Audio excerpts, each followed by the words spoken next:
welcome to the European eTour, your home of the best virtual golf on the planet. And today is the third stop on the calendar, and the players are all battling it out to try and be crowned the champions of the Hero Open 2021. Well, my name is Rachel Stringer, and I'm very glad that I'm back in the hot seat today alongside this man, commentator and expert, Jeff Eisenbahn. And Jeff, I know you're a massive fan of the eTour, maybe a bit too much. It's a bit of an eTour. She's going to calm me down today. Over here. But I couldn't make it last time out, but I know you could. You were here for the BMW Invitational. That was something else. But tell me first what it was like to be in the hot seat, especially after being such a big fan yourself. It's different when you're actually sitting here and you're catching everything, not just live, but you're really looking at it with a different lens. And I think you notice some things. You notice the way that a player shows up, the form they're in that day, and you start to see the trends. You start to see the stresses of hole to hole. And if you have a bad hole, Rachel, you have to get back on the horse and get right back at it on the next one. Well, hopefully no one's going to have a bad hole today and a bad time. We want everyone to be on their A game, because obviously we have our 8 players again ready and raring to go for this WGT event, and they're all playing as well from the comfort of their own homes, which I always think take the pressures off a little bit, because they all want to get that spot at the global finals at the end of the year in December in Dubai. But Jeff, let's speak about today's event, because it's the third stop on the calendar, like we just mentioned. Do you think the pressure is really starting to build now for all of the players involved? In a few hours, we will be past the halfway point in this regular season portion of the tour to get to that grand final. So right now, Rachel, you have to figure it out. You have to make your move. We've got some players making their debut, but they can still get into that grand finals field. They just have to get a victory today. Yeah, let's talk about that. 4 debutants taking on 4 absolute, I'm going to say legends, or 3 legends in the game. Steumman, 66, we'll talk about him in a short while. He has been at an event before, so has the experience. But what would you say, if you could right now, to the debutants making their first stop on the eTour? Well, I think it's just you've got to get into that grand finals. That's what we're all doing here. And if you win, you get to at least 2,000 points if you make the semifinals. That puts you in the top 8 so far. So forget that you missed those first 2. Forget that you missed every event so far. Just focus right here today, and you might find yourselves in that 6th event. You might indeed, because it is all about here and now. And let me tell you, it is pretty tricky to get here. Thousands of you literally try and qualify for these events, but only 8, of course, can make it and compete for a spot in those global finals. And they really are coming at you from all around the world. We have players from the UK, we have players from America, Canada, and Ireland as well. They all want to be in Dubai, hopefully with us in December, because we'd like to be there in person this time out. But it's pretty difficult to get to those global finals. But here's a quick look at exactly what it takes to make it. The European eTour features 6 esports events consisting of 5 regular tournaments throughout the season, and then concluding in the ultimate showdown, the global finals. The players must be at the top of their game for the entire season if they want to have a share of the $100,000 prize pool. Hundreds of thousands of players will try to qualify for the 5 eTour events, but there are only 8 spots available at each tournament. At each event, players have the chance to earn points for the race to the global finals ranking. By the end of the season, the 8 players with the most points on the race to the global finals ranking will qualify for the global finals. At the season finale, we will find the European eTour champion and the winner of the lion's share of the $100,000. May the best e-golfer win. I always love that graphic there. I love the little hands up. May the best e-golfer win. Absolutely well said there. But let's get straight to it and see exactly how the standings look after our first 2 events coming into this, our 3rd event. So, Jay Smithers, he is the man in the driving seat there, Jeff, with 10,000 points. F Magnets on 5,000 and Young 46 too. But Golf X3, he missed the last event, 2,000 points. Do you expect him to really kind of, I guess, get a few more points and look like a contender on the rankings so far? Yeah, and this is a big moment for him, right? He was the #1 player going into the Grand Finals, won the Grand Finals last year. It's young 46 who's not in this event. So Golf X3 with a big chance to move on up in the rankings and prove to people that he's still right there among the best. As I mentioned, though, Rachel, you've got 5 players here that are at 2,000 plus. After that, all of those 1,000s, those are people who just made the quarterfinals. A player who wins today that can get to 2,000 points, all of a sudden is in that top 8. And we've got 2 players who don't have any points yet. One of them, going head-to-head, is going to get to at least 2,000 points today. Yeah, absolutely. There's so many points on the line as well. And prize money. We'll speak about that a little bit later as well. But if you guys actually have any questions, Jeff is your man. I bigged him up as your expert. He's a commentator expert. He knows everything about the eTour. So if you want to do that, then just follow our socials, eTour, and ask Jeff. So hashtag eTour and ask Jeff any questions you may have. Okay, well, let's focus on today's tournament and see exactly who is playing who as well. Because we mentioned we have 4 guys making their debut and then 4 guys that we've seen quite a lot of on the eTour. But Jeff, if you're looking at those quarterfinals, which one really stands out in your opinion? Well, I mentioned Steumman and Hugh. One of them is going to get to 2,000 points because one of them has to win. So that has big Grand Finals implications there. And in that bottom half, is Golf X3 back? Can he get past Dean Barr, a debutante for the first time here today? On the other side, Jay Smithers, F Magnets. That's what you expect to be a semifinal matchup. Those are 2 longtime rivals. You expect that to be a big matchup. I'm going to put you on the spot, as I love to do here. No. Who's going all the way to the Grand Final bracket over there? I think we're going to get a Jay Smithers Golf X3 Grand Final today. That's what I think we're going to get. They're the 2 best players in the game, I think, and that's what we're going to see today. And 2 great friends as well. It'd be something, wouldn't it, to see those guys battling it out. And if it was those 2, I don't think I can really call who would take the title. Well, I think Jay Smithers is in the best form right now. We still need to see what we're going to get out of Golf X3 in these first 2. Assuming that he plays 2 rounds today, we're still going to need to see what we get because he has to prove it. He didn't even make the last event.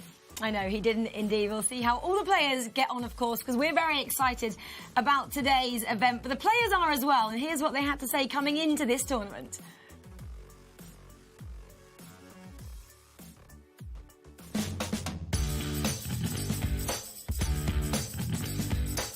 I'm looking forward to it. I'm glad to be in it. Well, I'm excited, finally getting back into it. I love it. This is the 3rd event in a row where in the final of the bracket qualifications I've only got through by 1 shot. I qualified basically the last day I could have. So, it's almost just as easy. I could not have been in any of these events at all. I'm super excited to be a part of the Hero Open 21.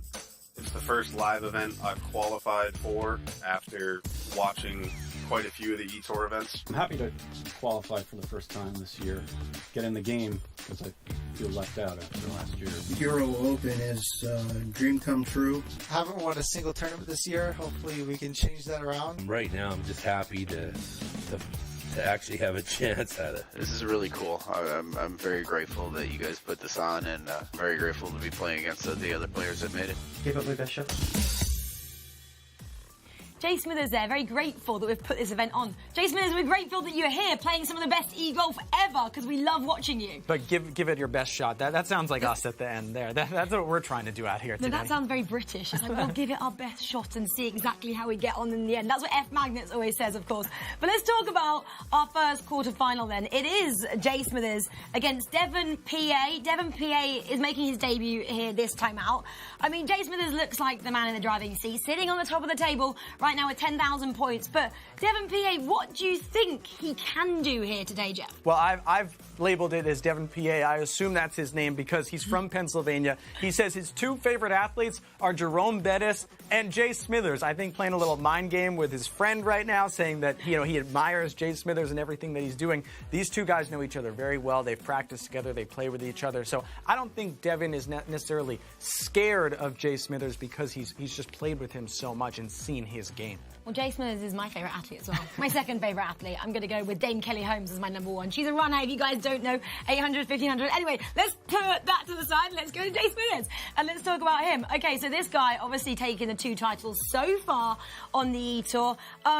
It means so much to him, doesn't it? We saw how emotional he was after his last victory. All his family came jumping on top of him. He'll want to do exactly the same again today. He said he wants to win the entire thing this year. He's beaten Golf X3, he's beaten F Magnets, he's beaten Young 46, he's beaten all the major competitors so far this year, so he's done it all. I talked to him, I sent him a text this morning, I said, you know, how you feeling today? How are things going? Are you trying to get better? Can you get better? And he says he's always thinks he can get better, he's always trying to get better. He's always trying to get better indeed. Well, those guys are ready and raring to go. They're already on the greens right now, but something a little bit strange is happening because Jay Smith is actually 1 down as we join them on the 5th at the moment, which is something we wouldn't expect, especially in the first matchup of the day. Maybe the nerves, the pressure of this situation of trying to get his 3rd title here, Jeff, is starting to kind of affect him a little bit. And as I said, you know, Devon, someone who he's played with before, practiced with before, they've known each other for years. They've been doing this matchup for a long time, so it's not necessarily like there are people around the world intimidated by Jay Smithers out there, right, Rachel? Devon is not one of them. That means they haven't actually met him in real life then, because he's not very intimidating in real life. He's a lovely chap. I got the pleasure of meeting him when we were at Abu Dhabi, the first event that we actually got to go to in 2020, and it was great, and I had a little walk and talk of the course with him, and he was telling me all about his family. Yeah, it was brilliant. Okay, but we do have 2 quarterfinals actually going ahead at the same time. So I think we can jump to the next one now. So we have Dean Barr taking on the absolute legend. That is Golf X3. I mean, this one, Golf X3 is always talked about, but let's talk a little bit about him more now. Obviously, he was our champion from season 1, 2020. Hasn't been showing the same form, has he, Jeff, this year? He's a student, so I don't want to tell him that he shouldn't be putting in that work into class and everything like that, but it's just not the same Golf X3 that we saw last year that won 5 of 6 events. That was so dominant all season long. He's lost in the semifinals of that first event to Jay Smithers and then didn't even make the second event, the BMW International Open that you mentioned. So he's got to figure out and dig what's wrong with my game and how can I get back to that form that I had last year. Yeah, well, someone that obviously is here this time out making his debut as well was Dean Barr. I mean, what do we know about this player and the form that he's on? A Canadian, we can see there the flag behind him. Plays 3 hours a day compared to Peyton's 1 hour. Could that be the difference here? Well, I think we know how good Golf X3 is. Maybe it's the wiseness of the 51 years old that Dean Barr is, but on top of that, he also, he says that he's a guy that plays unorthodox. He has a lot of topspin shots. He has a lot of low shots. And I think the 3 courses that we have today that are all links courses, I think that bodes really well for Dean Barr. I'm excited to see all this top spin then from Dean Barr. We can go and join them now because they're on hole number 4. And as possibly we'd expect, Golf X3 is 1 up as it stands. Still a long way to go, though. So really, as we've seen time and time again on the eTour, anything can change in a flash. It just takes one, I guess, kind of lapse in concentration, and it's wide open for their competitor. And you see right now, just Golf X3, the everything that he tries to go through to make sure that he understands these putts. Putting is going to be so important on these links courses today, and maybe that's where Golf X3 can make up for those low shots we were talking about from Dean Barr. Yeah, well, Dean Barr is the guy that really will want to make his mark on the eTour because it's his debut, of course. A birdie, though, from Golf X3 there. So kind of says as it was coming into this with Golf X3 still in the driving seat. We're going to say that as we head on into hole number 5 now. Listen, we have to talk about this, Rachel. Golf X3 in a black, it looks like a black Tiger Woods t-shirt. He usually wears the red with the black hat.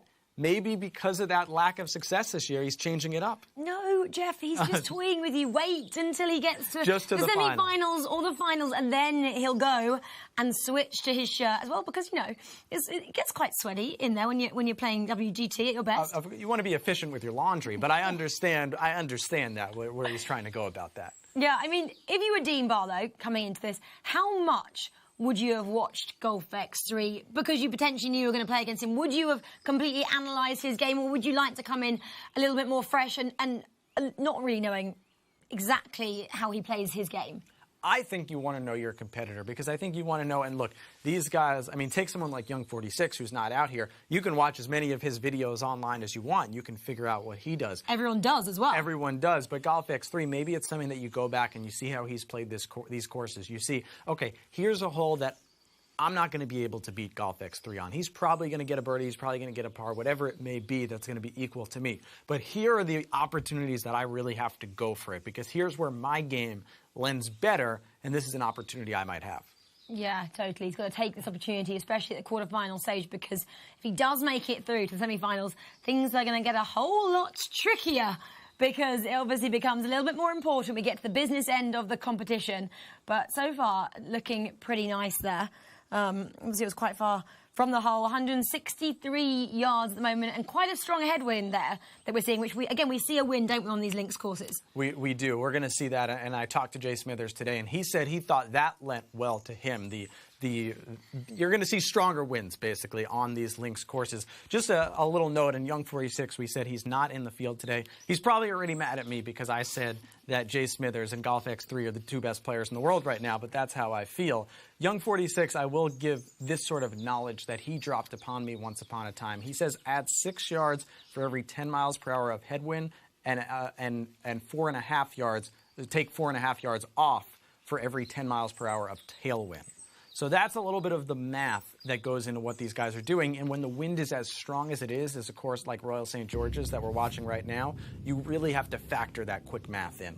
Because that is something that these players really do. We see them time and time again with their calculators next to them.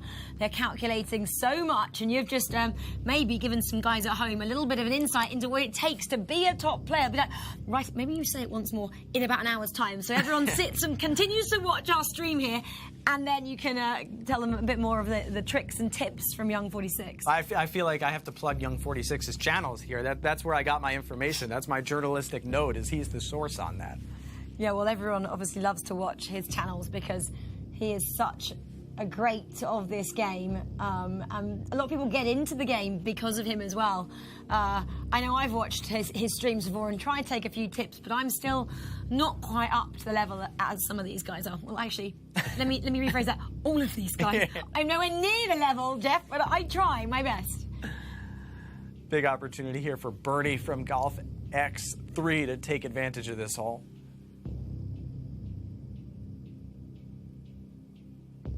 How much time he takes as well.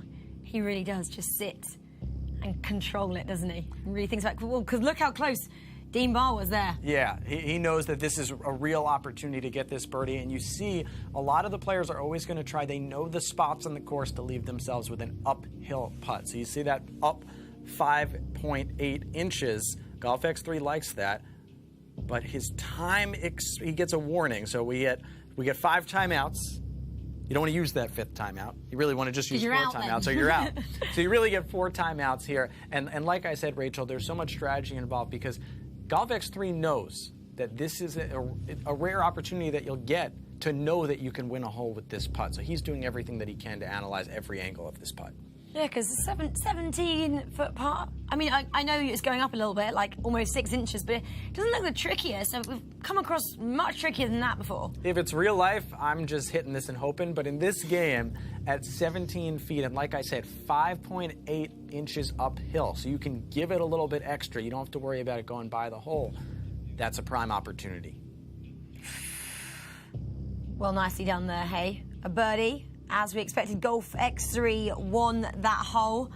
Okay, well, let's keep you guys on your toes, as we are doing in the studio here. And let's hop on over to our other quarterfinal, Jay Smithers and Devon PA. Jay Smithers, okay, right, back in the driving seat. He is 1 up now. That's what we like to see from our mate there. And he's obviously now on the tee box, and he is going to have a long, 457-yard here drive on the 8th. It's a par 4. Obviously, we're at St Andrews as well, so it's again quite tricky.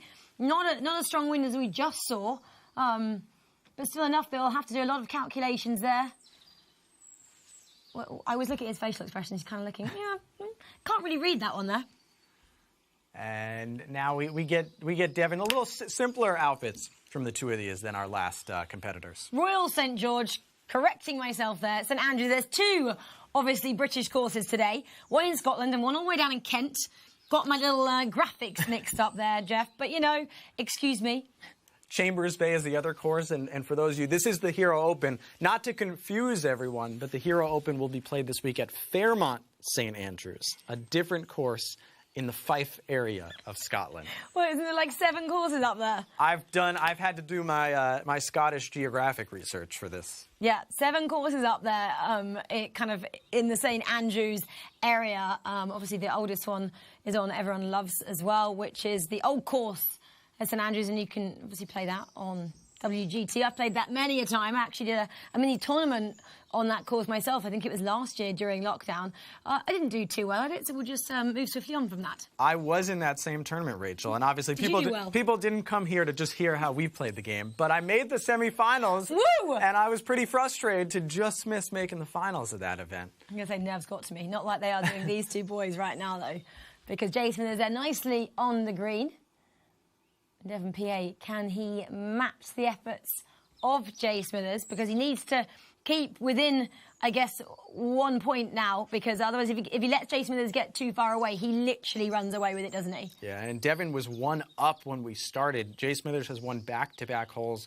Won holes 5 and 6, and then they have 7. So this is when he just starts to put that pedal to the metal. And I mentioned it off the top, Rachel. You really have to adjust, because in a match play competition like this, you just have to put that last hole out of your head and go after heartbeat shots like this one. Ooh, that's so nice. Beautiful shot as he's getting rewarded on screen there. He wished he could be a little bit closer. Obviously, no one ever concedes putts here. This is a tournament. Everyone wants to do their best. But, yeah, Jay Smithers now, I'm sure 15 foot. It looks a bit more level. There's not much movement there on the green, so it looks like it will probably be an easy putt to make.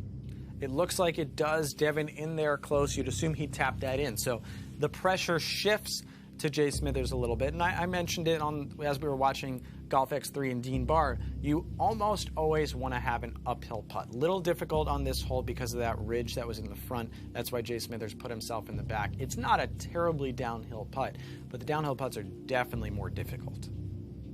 Yeah, absolutely, because they obviously can kind of roll away from them if they put a little bit too much behind it, and then they have a lot to do to make up for it, of course. So, Jay Smithers, another timeout. We saw that earlier from Golf X3. At this stage in the competition, they want to take their times and make no silly mistakes, just making sure it goes in. That's exactly what they're trying to do right now. Can't save those timeouts for the next match. Just gotta, you don't want to have them in your back pocket if you didn't use them. No, exactly. Every single match you get 5 again. Well, you kind of get 4 because the 5th means you're out of timeouts. That's what a timeout does. Just a pure stroke from Jay Smithers. We see a little bit of a fist pump from him. Devon obviously is thinking, what do I have to do with this guy? I put in that shot stiff right in there. But he's just going to have to hang with him. That's what it's going to be about. We were saying that Dean Barr, maybe scouting Golf X3, try to figure out the holes that you can take advantage of. Same thing with Devon. Has to figure out which are exactly the holes that he might have opportunities to get past Jay Smithers. Yeah, how many times do you think they'll play each course, knowing they're going to come and play it in a tournament situation? Yeah, I mean, we saw that different players practice different amounts of hours. I think once you know the tournaments here, the courses, depending on the time, you want to play them as much as possible. And when I've talked, a player like Jay Smithers that's so experienced in this game, you can almost name to him any part of the green, any landing spot on any hole in this game, WGT by Topgolf, and you can find, and he knows exactly where to land the ball. Yeah, that's crazy. That just shows how much time and effort all of these competitors put into this game. Not a heartbeat, but it was a pretty long shot there on the fairway for Devon PA. Only 27 years of age as well. And he said this is his first live event. He's been watching a lot of them, but he's very excited to be here. When it's your first event, I'm sure you've told all your friends and family as well. Everyone's tuning in. So even though he's over in America right now, they'll all be Up? What would it be up early? Come on, it's help me here. midday. It's okay, it's 11:30 a.m. or so right now in the U.S. Okay, well, it is if you were from New York. Yeah, I'm from New York. I'm on East Coast time. Jay Smithers is actually on Central time in the U.S., so he's probably 10:30 a.m. right now. So they're all up. They're awake by now. If they're not, we're like, what are you doing? Well, I don't know. I'm trying to think of how awake I am at 10:30 or 11:30 a.m. some days, but I'm sure that they're. I mean, Jay Smithers is used to this. This is prime hours for him in eTour competition. And he's a little bit, you see a little bit of a shrug from him as that ball rolls off the back. He'll have an uphill putt, but you see he's a little bit off right now. And maybe it's that, maybe he'll really hunker down when it's F magnets and when it's Golf X3, and he might be underestimating Devon a little bit, but he's just a split second off right now. Yeah, I think sometimes we see that, don't we, in all different sports. If the player who has won a couple of competitions before thinks the debutant, the player, maybe isn't up to scratch, they do just drop their game slightly. But they have to be so wary of that, because that's when the underdog, as we're going to say Devon PA is in this instant, can really kind of make his move and catch Jay Smithers off guard. It's funny, one thing that Devon said when our production team caught up with him, he would not play Jay Smithers at Chambers Bay. That's all he wanted, was to he did not think he had any chance at Chambers Bay. So a lot of honesty there, as he's feeling it with these irons a little bit. That's gonna stay up on that plateau, so he'll be in a little bit better position than Jay Smithers. Well, you gave us an insight there. So Devon PA would have vetoed Chambers Bay. No chance. Jay Smithers, then, he would have vetoed St Andrews. Hence, we are playing at Royal St George's, because that's how the process works. So one player gets to veto one of the three courses, the other player gets to veto another one, and then they play on whatever course is left, in this instance, as we mentioned, Royal St George's. That looks a bit more tricky now.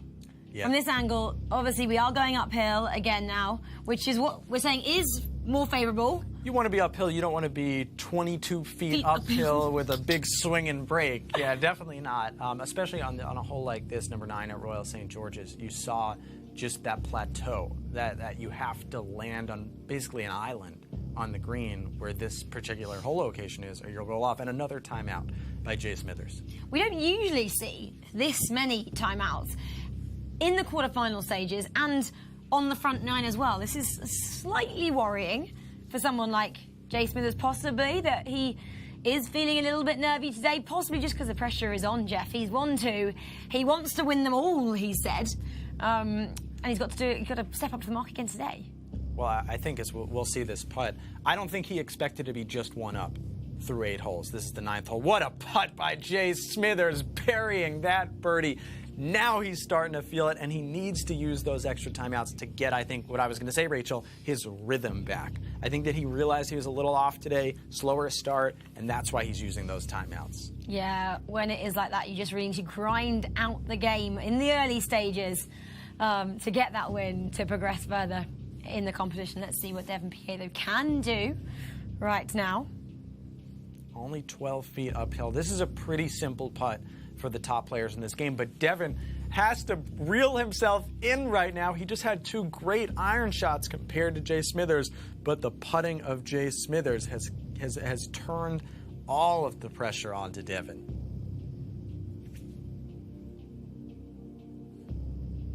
He's really thinking about it. Yep, time out. It's expired. Jay Smithers making that putt forces the timeout here. I don't think you see that timeout if Jay Smithers missed the putt, because now Devon is really looking at this. He's got to make it, totally. And you can see that. It doesn't look like he's about to take a shot, does he? Hand over his mouth here. You're like, really? Are you about to? Guess one-handed click of the mouse. That's all you're going to do. Boom! Oof. Nicely buried. Had to do so. Keeps him in the game. The hole was halved, of course, there. So it stays as it was. Jay Smithers is 1 up as we go into the 10th. Should we have a look and see what's going on over there at the quarterfinal? Sure. Why not? I'd love to. Let's treat you guys. That's why you're here. You want to see all the action. So we're heading over to Golf X3, Dean Bar, hole number 8. We have Golf X3 still 1 up as we left it. Dean Bar, though, he is the man in the shot right now. 172 yards out. We're again at Royal St George's. He's just adjusting slightly, making sure he has all the calculations correct. I was waiting for a lot of spin there. He's been a bit cautious with it. That's his thing. He hasn't showed us it yet. He hasn't shown us the top spin. We need to see his drives, if that's what he's talking about. Excellent heartbeat there, though. Look at that. We've got to see more heartbeat moments if we are to see these players sailing through to those semi-finals.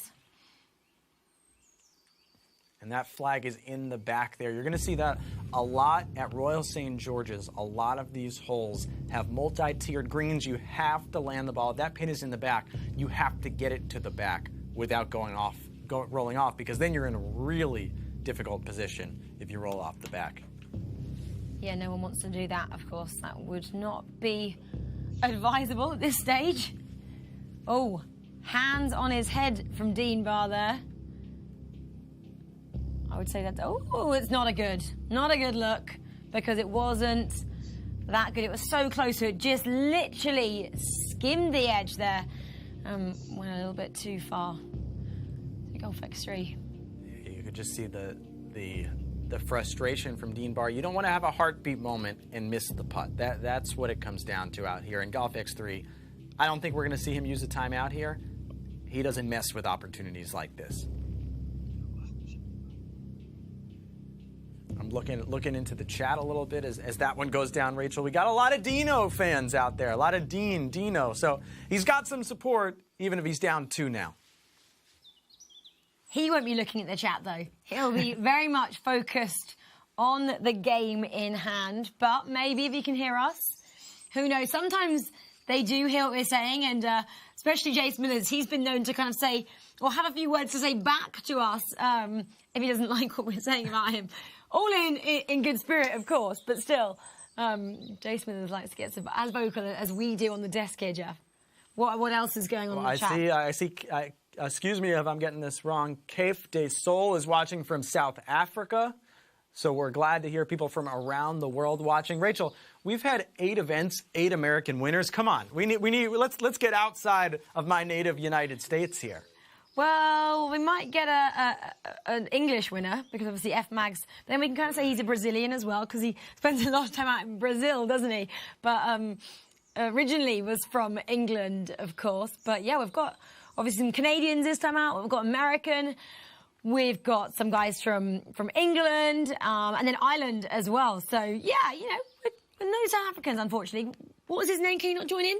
We got Kaif de Sol, or Cafe is. Do you play yourself? Why have you not qualified? Next time, putting my money on you to qualify for this event. Okay, back to the event in hand, though. Dean Barr, Dino, come on. 2 down.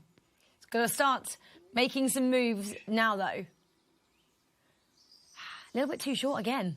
Yeah, didn't get the heartbeat there. You can see how he'll have an uphill putt, but just looks far away from that angle. Well, you got to take some chances now, Rachel. I mean, it's match play. The 9th hole, 2 down, is not too early to start taking chances. And when Golf X3 is out driving Dean Barr, on top of that, now he has that opportunity to really take his time, analyze the shot, and he knows that he's got another opportunity to win a hole here.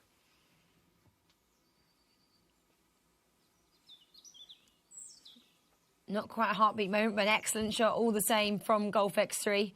Can he get it a little bit closer? In a very different position he was aiming for there from Dean Barr.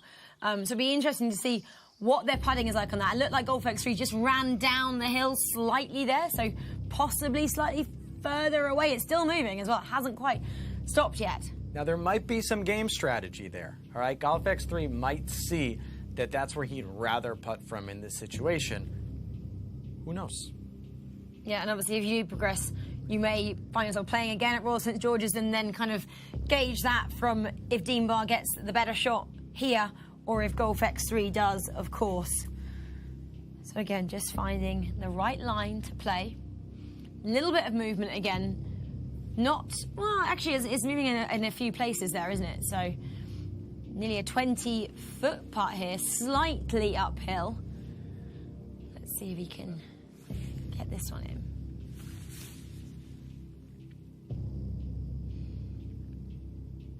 Ooh, that is going to hurt. That is as close as it gets here. And now we see from the other side. So remember, we talked about these players know where to land the ball. Golf X3 saw Dean Barr short. He went long. It's another uphill putt from the back.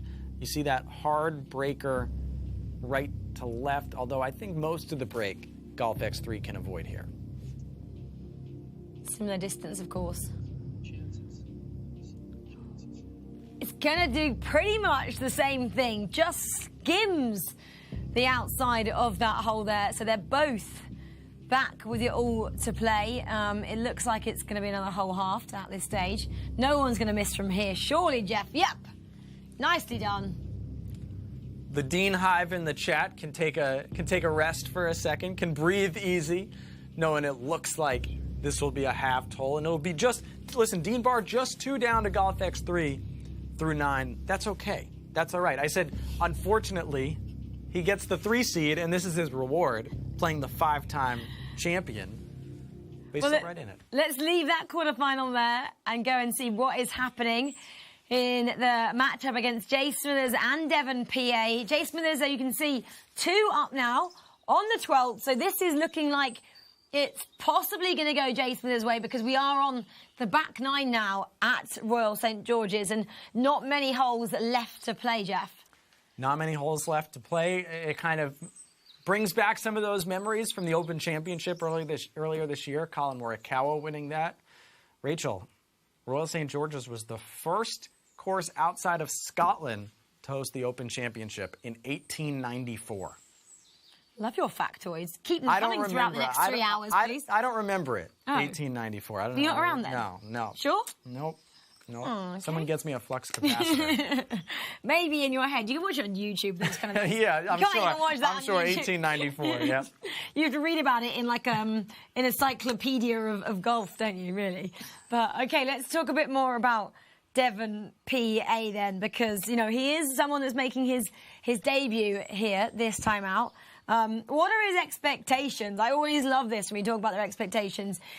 Go out there and play the best he possibly can do. I mean, he's obviously doing that because we saw early on he wasn't trailing Jay Smithers by much at all. He wants to go out there and make a point and try. Obviously, we want to try and get to the World Finals, of course, in Dubai in December. That would be a nice trip because when I went to Abu Dhabi in January of last year with these players, a lot of them had to get passports just to come to the event. They had never travelled outside their countries, which shows exactly what the eTour means to people, not just for the virtual golf side of things, but to meet people in the community. Nicely done then for Devon PA, birdieing that one on the 12th. Jay Smithers now. Not a lot to do here. Well, it seems Jay Smithers has had a response to every good shot that Devon PA has had over the last few holes, whether that be a great approach shot, a great putt. Jay Smithers has reacted. And in terms of the global appeal of this game, it's called World Golf Tour for a reason, Rachel, and I think that you epitomized it with that talk about Abu Dhabi. Obviously, we'd love to see these players in person, and you'd imagine that it will happen again soon. Some of these players are so close with each other, and it has nothing to do with them living close to each other, but just the game creating great friendships over time. Yeah, of course. And rivalries. Rivalries, friendships. Frenemies. Frenemies? Yeah, we'll go with frenemies. But it is. You can obviously play anyone around the world on this game. You don't have to know them. You literally just go pick a course, pick what you want to play, and then someone joins you. That's how easy it is. And you can literally play it anywhere. I play the mobile version, which means I can play it on the tube in London when I'm kind of commuting here and there, or in a queue. If you're waiting to go and pick up your shopping or something, you can just get your phone out and you can start playing a game. It can be 3 holes, it can be 9 holes, it can be whatever you want. Literally. So much fun. I think queue is line in my English, right? When you're waiting, standing in line. When you're waiting in line. Queuing. We love to queue in England. The roller coaster tycoon fans out there used to create the queue for people to stand in line. So that's how I learned. There you go. That word. Devon, now again, it's a matter of can he put the pressure on. We see Jay Smithers' ball right there. Jay Smithers has had a response for everything.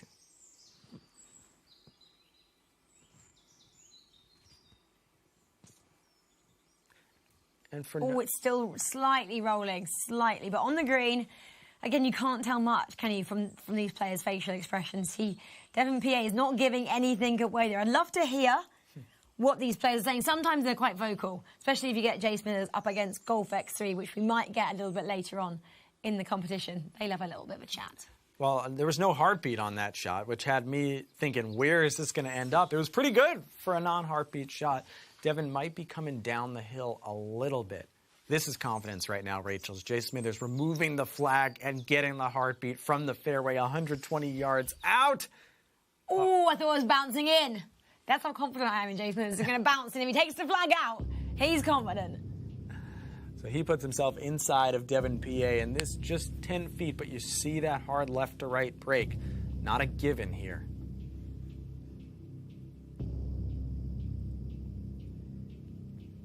And he said, didn't he, Devon PA as well, he's really trying to practice more with his calculator. He's trying to be more accurate, and that's why we're seeing him take more time on each of his shots.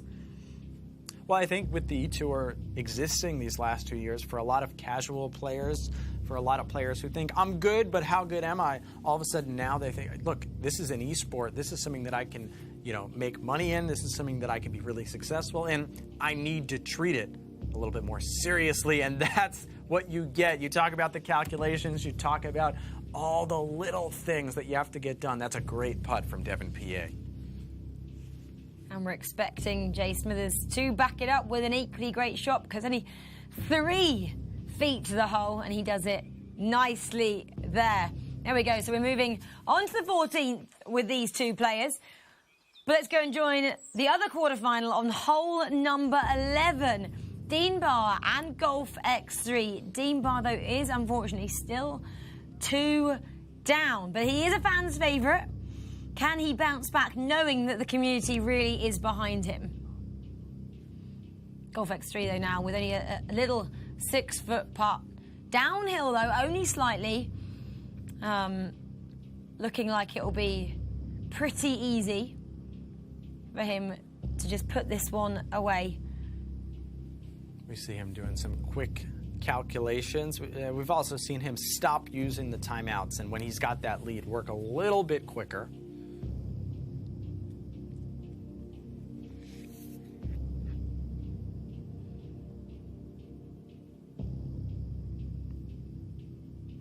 Well, I was going to say, time is nearly up. Thank goodness he took it then. Birdied it. Easy as you like. Won the hole. Here we go then.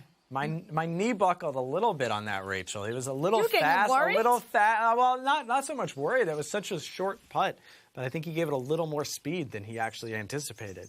Well, we now are on the 12th and 3 up.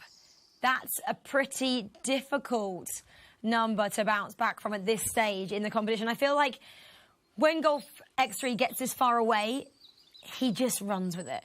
And it's so hard for Dean Barr. You can play, I mean, if you're Golf X3, you can just play to have every hole, this way out, and you'll be done early. Yeah. So it's just compounding errors on Dean Barr's part. It's more than just 3 down. It feels like you're even more down. Totally. And I actually can actually talk about that from experience of that competition. We spoke about last year. When I was like 1 down, I was like, game over, I've had enough, I want to get out. I'm a rage quitter as well. I'm like, I'm just going to go offline. These guys will not rage quit, of course. But yeah, it does feel like it's an absolute mountain to climb right now. But I think now Dean has to really enjoy the competition, knowing that he's possibly going to go out and takes all the experience and everything he's learning from this through to hopefully qualify for another event. Listen, Dean Barr qualified as the number 3 seed. That we've got 2 more events this season. There's no reason that he shouldn't find himself back in here. And if he can get a more favorable matchup than Golf X3 in the first round, I mean, like I said, congrats. This is the 6th seed that you have to face, someone who's won this 5 times.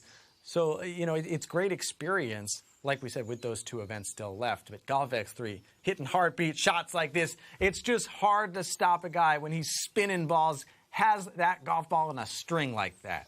And it's so nice, isn't it, when you do get that heartbeat moment when you play the game as well. I know you guys watching at home, you'll say, oh, that's the best feeling out there. when you do that. You get the beautiful shot. It obviously says it on the screen as well, which makes you feel a little bit better inside. But yeah, makes you play better moving forward as well, I always find. Other than when you're Dean Barr and you see that on the other side and you're thinking, what do I have to do with this guy? For the newer players watching, you see 15 to 17 mile per hour winds, moving a slight headwind to the right. So that's why Dean Barr was aiming to the left. He's going to try to let the wind bring this back. Didn't quite bring it out enough. And now he's getting frustrated. You see that speed up right there, Rachel. You know from your experience what that means. You don't really quite think about the shots the same way you did on your first shot on hole 1 of the day. When you're really calculating and, you know, you're looking at the wind, you're looking how far away you are from the hole. Now you're like, I'm just going to hit it and hope for the best. Don't do that, Dean Barr. You're still in it, mate. First-time player. Well, you know, it's the experienced players on here know the protocols for the European eTour. And I love that Dean Barr is a reserve player. We can see that from his playing style and his face on the screen. And he's in the game for the community, and we can see that by everybody talking to them, to him, on the chat as well. Okay. The other quarterfinal, Jay Smithers then very much in control, 2 up as we head into the 15th right now, 3 up. Devon PA with all the work to do. Kind of stereotypical. We get right to Jay Smithers and it says Eagle. You know, just what you would expect from this guy, the way that he's playing right now. Totally. That's not what you want to see if you're Devon PA, of course. But Jay Smithers loves to see that. Really putting himself where he needs to be at the moment to just get himself nice and easy into semi-finals. Then he can kind of reset, wait to see who'll be joining him in that semi-final, because it will be either F. Magnets or Irish King 1916. We're still yet to see how those 2 players have got on and who will be joining him if, of course, he carries on how he is, because, you know, he could have an absolute nightmare. I don't expect it, but anything's possible on the eTour. Anything. That's what Kevin Garnett said once. That's what they say about the eTour, and anything is possible. Yeah, 3 down. I mean, Devon's got to find 3 of these holes in the next 4. But like you were saying with Dean Barr, gain experience right here. Devon qualified as the 8th seed. That's what landed him Jay Smithers. Maybe you qualify as a different seed in one of these next events. Maybe you can find a victory in there. You got to keep grinding. And I think Devon, he said up front, basically knowing that he was playing Jay Smithers, this is all about experience for him. Right, totally. So Devon PA now, obviously, is the man adjusting at the moment. He's gone the entire way on that bar, because 213 yards to the pin. And he's hit it there 220-ish yards still. A long way from where he needs to be. Shaking his head there. Yes, he's on the green, but that is going to be a long and testing putt. Jay Smithers, though, equally a long way out.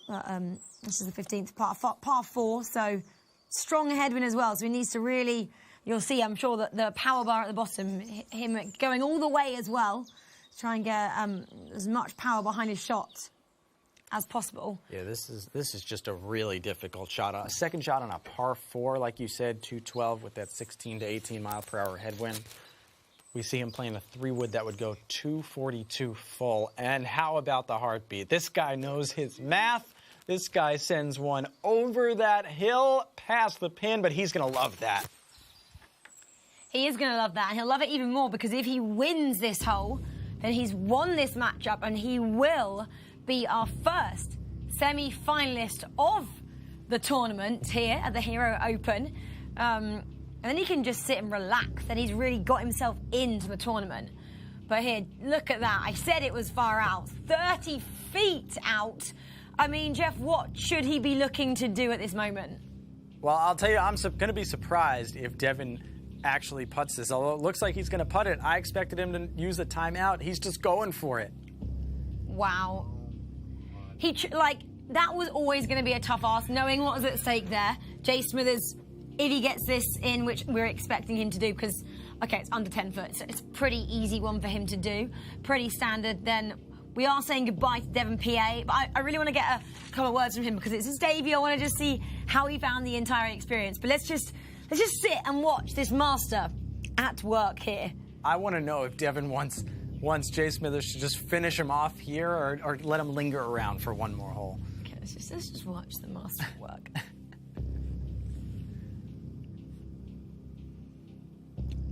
Masterclass. Perfection from Jay Smithers. Look at him. Easy work there in the quarterfinals. But Devon PA, Jeff, making his debut here for the Hero Open, taking on a two-time champion from the 2021 season already. I think we should try and get a couple of words from Devon PA and just see how he found the entire experience, because I'm sure it's quite daunting. Even though he's sitting at home, he's not here under the spotlight of a studio, but it's still, when you're going up against someone of Jay Smithers' quality, you're gonna have the nerves, feel the pressure. And we jinxed him. He was up, right? He was 1 up through 4 holes, and as soon as we start actually broadcasting what was going on, Jay Smithers turned. So there's a lot of things that Devon should take away. His irons were outstanding, I thought, for the first half today. So he should be feeling pretty good right now. Well, Devon PA, let's have a quick word from you. Devon, commiserations. You're not taking any further part in this competition today, but just talk us through your feelings right now and how great it was to be part of this event in the first place. Oh, yeah, it's a blast. Unfortunately, against a guy like Smithers, you know, he doesn't make mistakes, and if you make a couple, he takes advantage of them. Like you guys were saying, him and I have played a lot together, but, I mean, it was a blast, honestly, getting to play in one of these, and I'm going to try and qualify for the next one.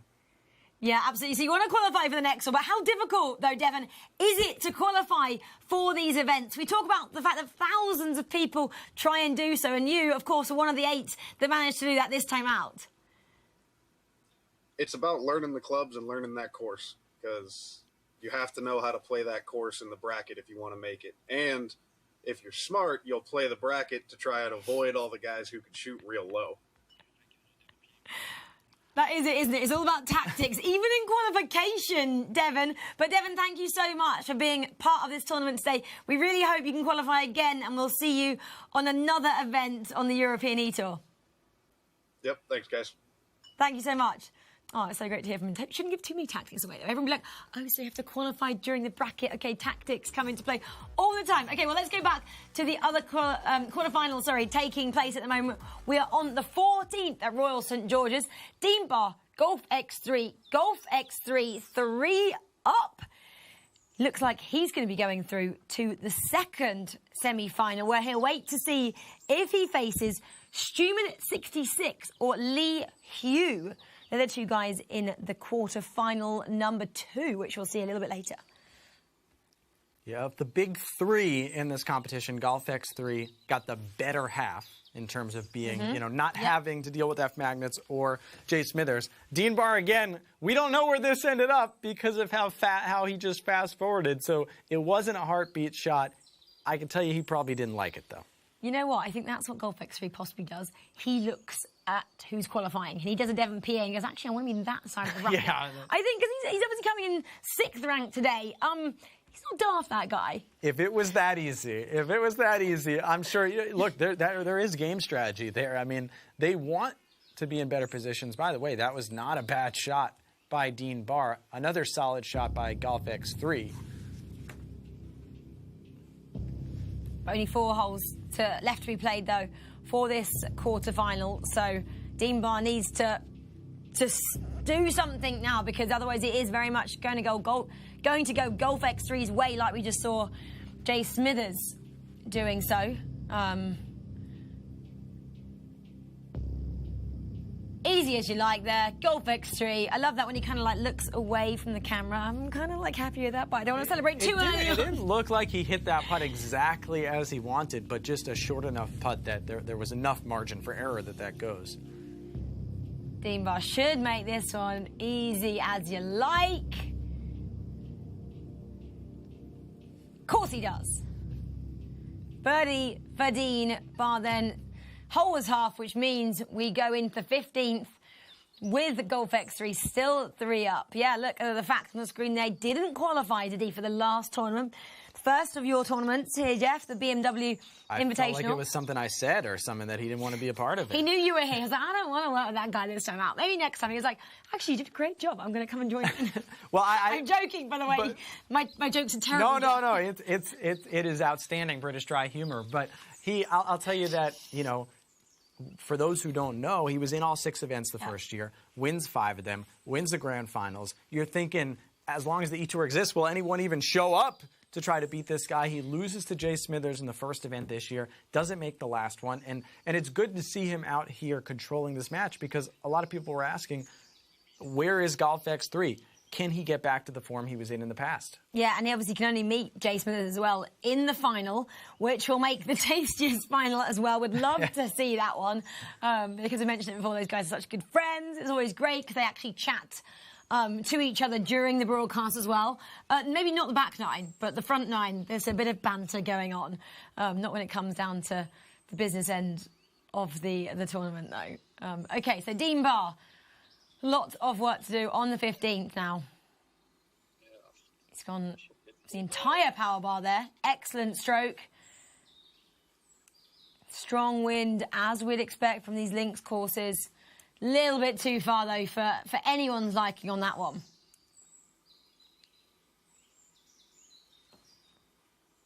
Golf X3 doing his calculations, taking his time. This has to count because he knows what's up for grabs, which is that spot in those semi-finals. And last year as well, it was the only player who we'd expect to be qualified that got a win when Golf X3 didn't. That was Young 46, a legend in WGT. He took the win. I think it was at the Ned Bank. Unfortunately, didn't qualify, which shows the quality of the players on the WGT platform. And it shows how good the likes of Dean Barr are to actually make it through here, Jeff. Yeah, this is a great heartbeat shot by Golf X3, just trying to have this, or perhaps win this hole to end the match, have to make it dormy. And, you know, this is the second competition that Young 46 has not made. The first was Abu Dhabi, which meant he did not get to meet the Rachel Stringer. I don't know what, you know, maybe that was the opposite of what you said with Golf X3. You didn't want to travel to Abu Dhabi. I mean, of course you do.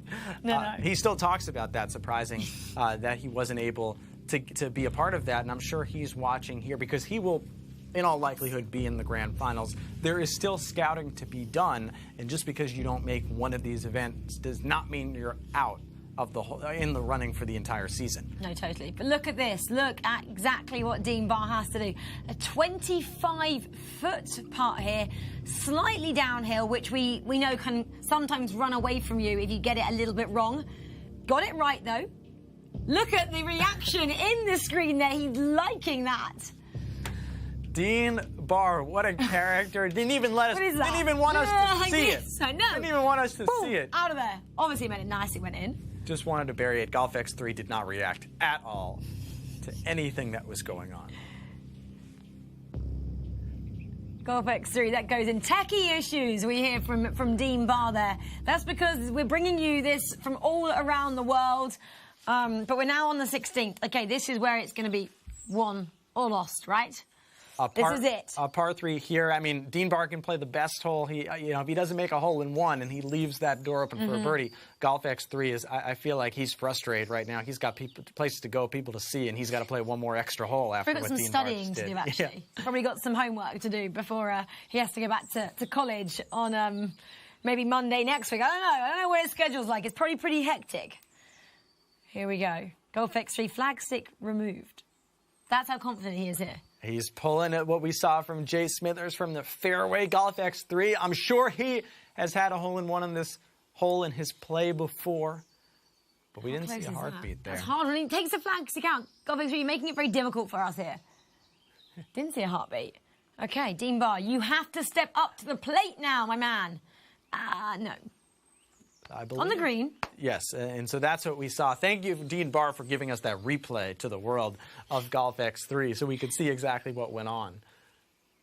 And now he knows what he has to do. Flag stick removed, too. That's confidence there, isn't it? Well, there's a part of you that's thinking you saw where Golf X3 was. If you have the hole, it's done. Dean Barr might have to be thinking right now, I have to go for it all. I have to try and make that hole in one. And there's the top spin that we talked about. Waiting to see it until hole 16. We just get a little bit of a glimpse of it right now. Is it paying off? Ooh. It's running away from him again. Well, we don't see the heartbeat. The reason that you do something like that, right? So many players use backspin because you can just focus on where you land the ball and it won't run away from you. Top spin, when you're trying to get a hole in one, you want that ball to be rolling as hard as possible to give yourself the best chance to roll into the hole.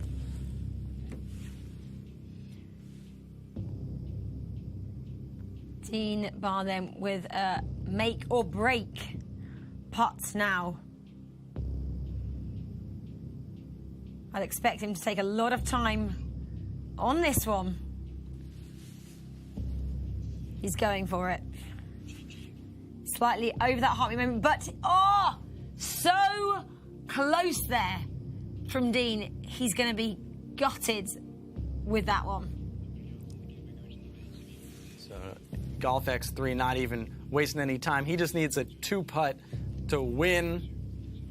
Lips it out a bit. All that'll do, Rachel, is affect the official score. You know what? I take it back. After Dean missed that, oh, that was Golf X3 missing, excuse me. Dean Barr putting out for the par there. Clapping because he knows what that means. Golf X3 is the winner in the quarterfinals. No celebration from him because he's got a lot of work still to be done. So we can forgive him for that, Jeff, at this moment in time. We hope a bit later he is going to be showing the celebrations we've seen from him in the past. But Dean Barr then, again, a great debut for him. I want to have a quick chat with Dean right now and just get his thoughts on his first time playing on the European eTour. Dean, again, commiserations. It was so great to see what you're made of and see what you have in your locker, but it wasn't to be today. You had to go up against the one, the only, the WGT legend of Golf X3. Just sum up your feelings at the moment, Dean. I knew it was going to be tough. I was super nervous at the start. I had some camera issues, as you could tell. I'm on my phone with my camera, but I stumbled out of the block pretty decently, like a true champ. But I gave it the best I could, and I knew it was going to be hard. I mean, Peyton, Smithers, those guys, they're veterans. They know what they're doing. So as soon as you miss a few easy putts, then it kind of goes downhill from there. But Dean, obviously, we'd love to see you back here in the future for another tournament. How will you settle those nerves if you are to make it through next time? Because obviously that is what you're saying was why you didn't possibly play your best today. Well, yeah, once you've done it, I believe it's a little bit easier next time. I know the routine. I know the check-in. I know the scheduling and stuff. All that stuff just had me on my edge, and I'm pretty sure I'll play a little bit better next time. Well, I'm pretty sure I will. You will. Dean, we saw a lot of your fans out there in the chat, a lot of people throwing you support. You know, how does that feel, you making your debut, and a lot of people are probably hoping you'd get there and then celebrating you actually being in the field?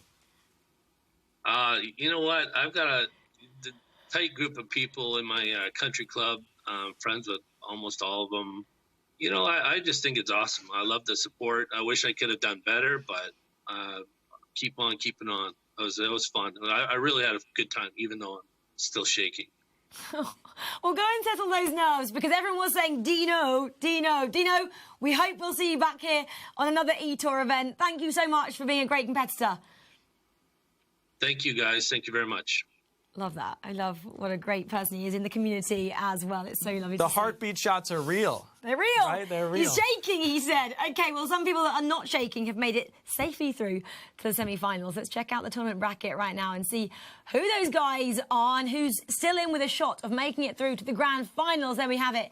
Jay Smithers, 4 up over Devon PA, and Golf X3, 3-up against Devon PA, who we heard from just there. But our next quarterfinal, Steumman 66 against Hugh. Hugh, another player making his debut against, I keep saying debuts, there's so many people making their debuts. 4, in fact. One in each. One in each, which is very evenly spread as well, which isn't that good because they're all getting someone that's got so much experience on the eTour. Hugh, what do we know about him, Jeff? Well, this is different, this one, because actually Steumman has experience in only one event. He's only been in one European eTour event. So that's where I think that Hugh might have a chance. And the other thing with him, he's from the coast of Washington State in the U.S. So I am interested to see if he chooses Chambers Bay. Okay, well, let's find out right now because this quarterfinal has in fact already been played. So these are the highlights we're going to bring you right now to see who is making it through to that semi-final and who will be playing Golf X3. So Steumman 66, he's a competitor that we've seen before. He takes the lead early on as 1-up as we head into the 7th here. Hugh with work to do early doors. Yeah, Steumman made the semifinals of the 2020 BMW PGA Championship, lost to Young 46 in that event. So he lost, no slouch, he lost to one of the top players. So he was the guy with experience here. And these are two guys who play on the same country club in WGT, so they know each other very well. Yeah, totally. Playing obviously a different course now. They're playing over at St Andrews. So the other course in the UK this time out, because we have an American course as well. Heartbeat moments, though, there from Steumman 66. Loving that with an eagle. Yeah, Steumman spins that back on 12. That put him 3-up, and that is just going to crush Hugh, who tried to battle back. How about rimming that birdie in to win the hole? So that's a great response that Hugh had. Hugh there looks so focused as well, doesn't he, on the game in hand with another excellent stroke there. Just, you can see there, heartbreak. He kind of gives a bit of a clap to Steumman, but he knows that was probably the turning point. Yeah, that was his opportunity there. Left the door open for Steumman to put the match away on the 15th hole, winning that 4-3. Yeah, exactly. Well, Steumman 66 is the man that makes it through to the semi-final, and he is joining Golf X3 in that semi-final, which is a really tricky ask. But let's now turn our attention to the final quarter-final then, because there was still one semi-final spot up for grabs, and that was between F Magnets from the UK taking on Irish King 1916. I wonder where Irish King was from, Jeff. Yeah, he gave it away a little bit. Had the Irish flag in the background, Rachel.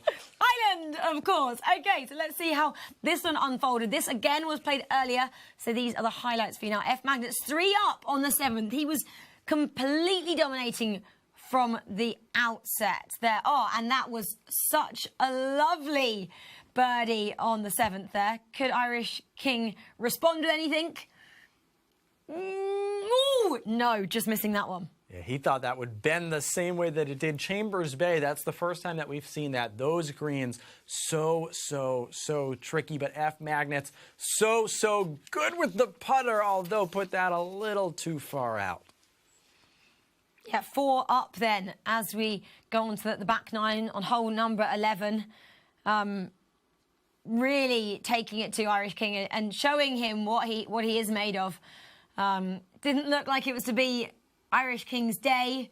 But again, I really would love to have spoken to him. He looks like such a character. Got his flag flying behind him. Oh, I'd love to hear what he's mumbling under his breath as he takes all of these putts. Irish King actually qualified as the better player, was the 4 seed over F Magnets. But F Magnets, someone who's made at least the semifinal in every event this year, just continuing on as he will make his 3rd straight semifinal. 5-up then. Was the score that F Magnets won in the end over Irish King. And let's finally remind ourselves of who exactly is playing who in those semi-finals. They'll be coming your way shortly. So, semi-final number 1, Jay Smithers taking on F Magnets. That's hot. Then the other one's just as hot. Steumman 66 taking on Golf X3, the 2020 eTour champion.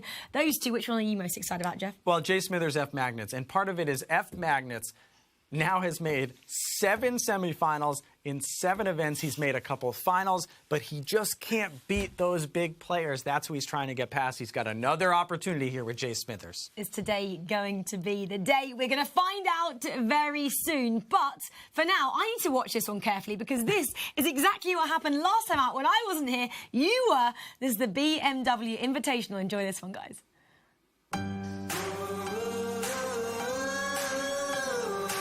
Another chance now for F Magnets to end this match. Big left to right breaker, Gabby. Wants to let it come off the Oh, he just misses it. He cannot believe what he's just seen. F Magnets is going to take all the time that he needs to extend the match. Wow.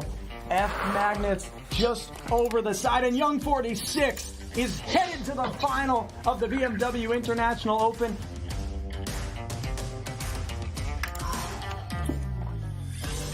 Too much speed. That's his second straight hole. He's missed a left to right putt on the left side. Game face on there for Jay Smithers. He hasn't reacted to that one. And now he's 3 up again with 3 to play. Good game, Josh. I know you can't hear me, but killed it. And now we have our final. But an excellent stroke from Jay Smithers, and a little bit too long. Young 46, not only is he longer, but he's going to have to putt downhill. And that's just too easy for Jay Smithers. This guy is a machine. They both left themselves with the same bad angle putts, 3 inches downhill. Ah! Damn it, Josh. Well, that's the error he was looking for to get him back in the game. Oh, Jason, what are you doing? If Young 46 thinks he's got a shot at making this can keep him in the match and really put some pressure on Jay Smithers. Oh, Young 46. Now Jay Smithers with an opportunity to go 2 up with 2 to play. That's exactly the one I wanted to see. Wow. Young 46 is just trying to put this on the green, and really he has to roll this thing in to extend the match. And he just came up a touch short, and that leaves the door open for Jay Smithers to win once again. His second title of the season. This comes at the BMW International Open. You are a winner. How are you feeling? I'm feeling wonderful. Will any of that money be spent on the children as well around you? Oh, all of it always is, man. I'll take $10, get a nice Subway sandwich, and after that, you know, they can divvy up the rest. Last year, you were playing for fun. This year, you're taking things more seriously. What is different about your mindset?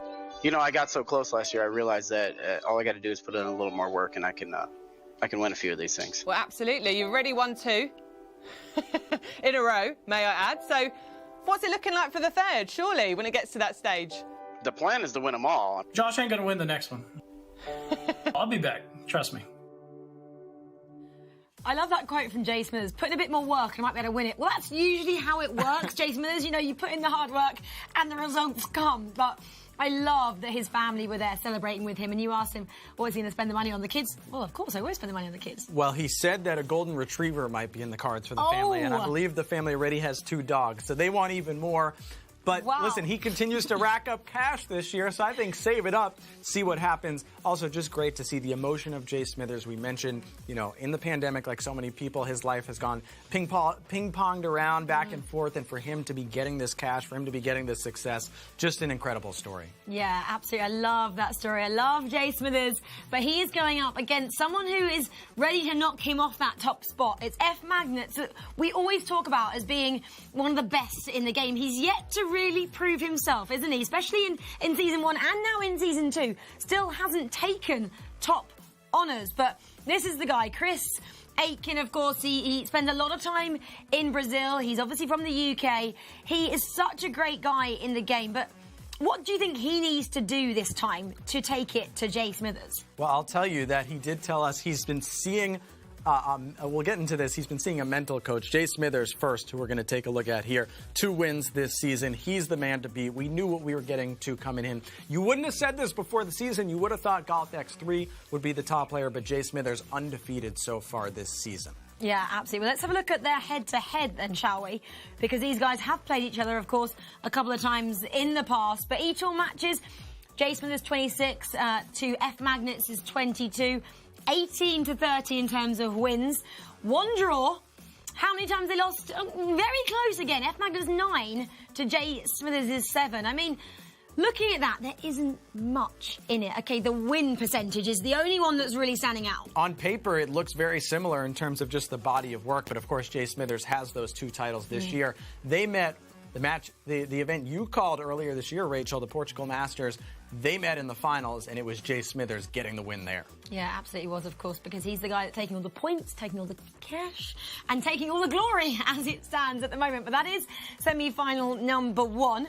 We can jump into that as well, because that has already started, so we can see how they're getting on at the moment. It's early doors, of course, in this one. Jay Smithers taking on F Magnets, a tasty matchup in the semi-finals. They're starting on, well, we're joining them, sorry, on hole number 2, and it's a little bit of an upset. 1 up to F Magnets. I'm saying an upset. I shouldn't be saying that because these guys are such great competitors and people in the community.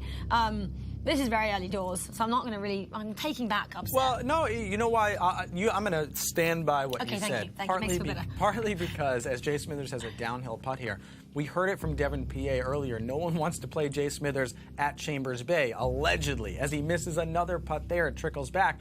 This is supposed to be basically Jay Smithers' home course. This is where he's supposed to dominate you with the putter.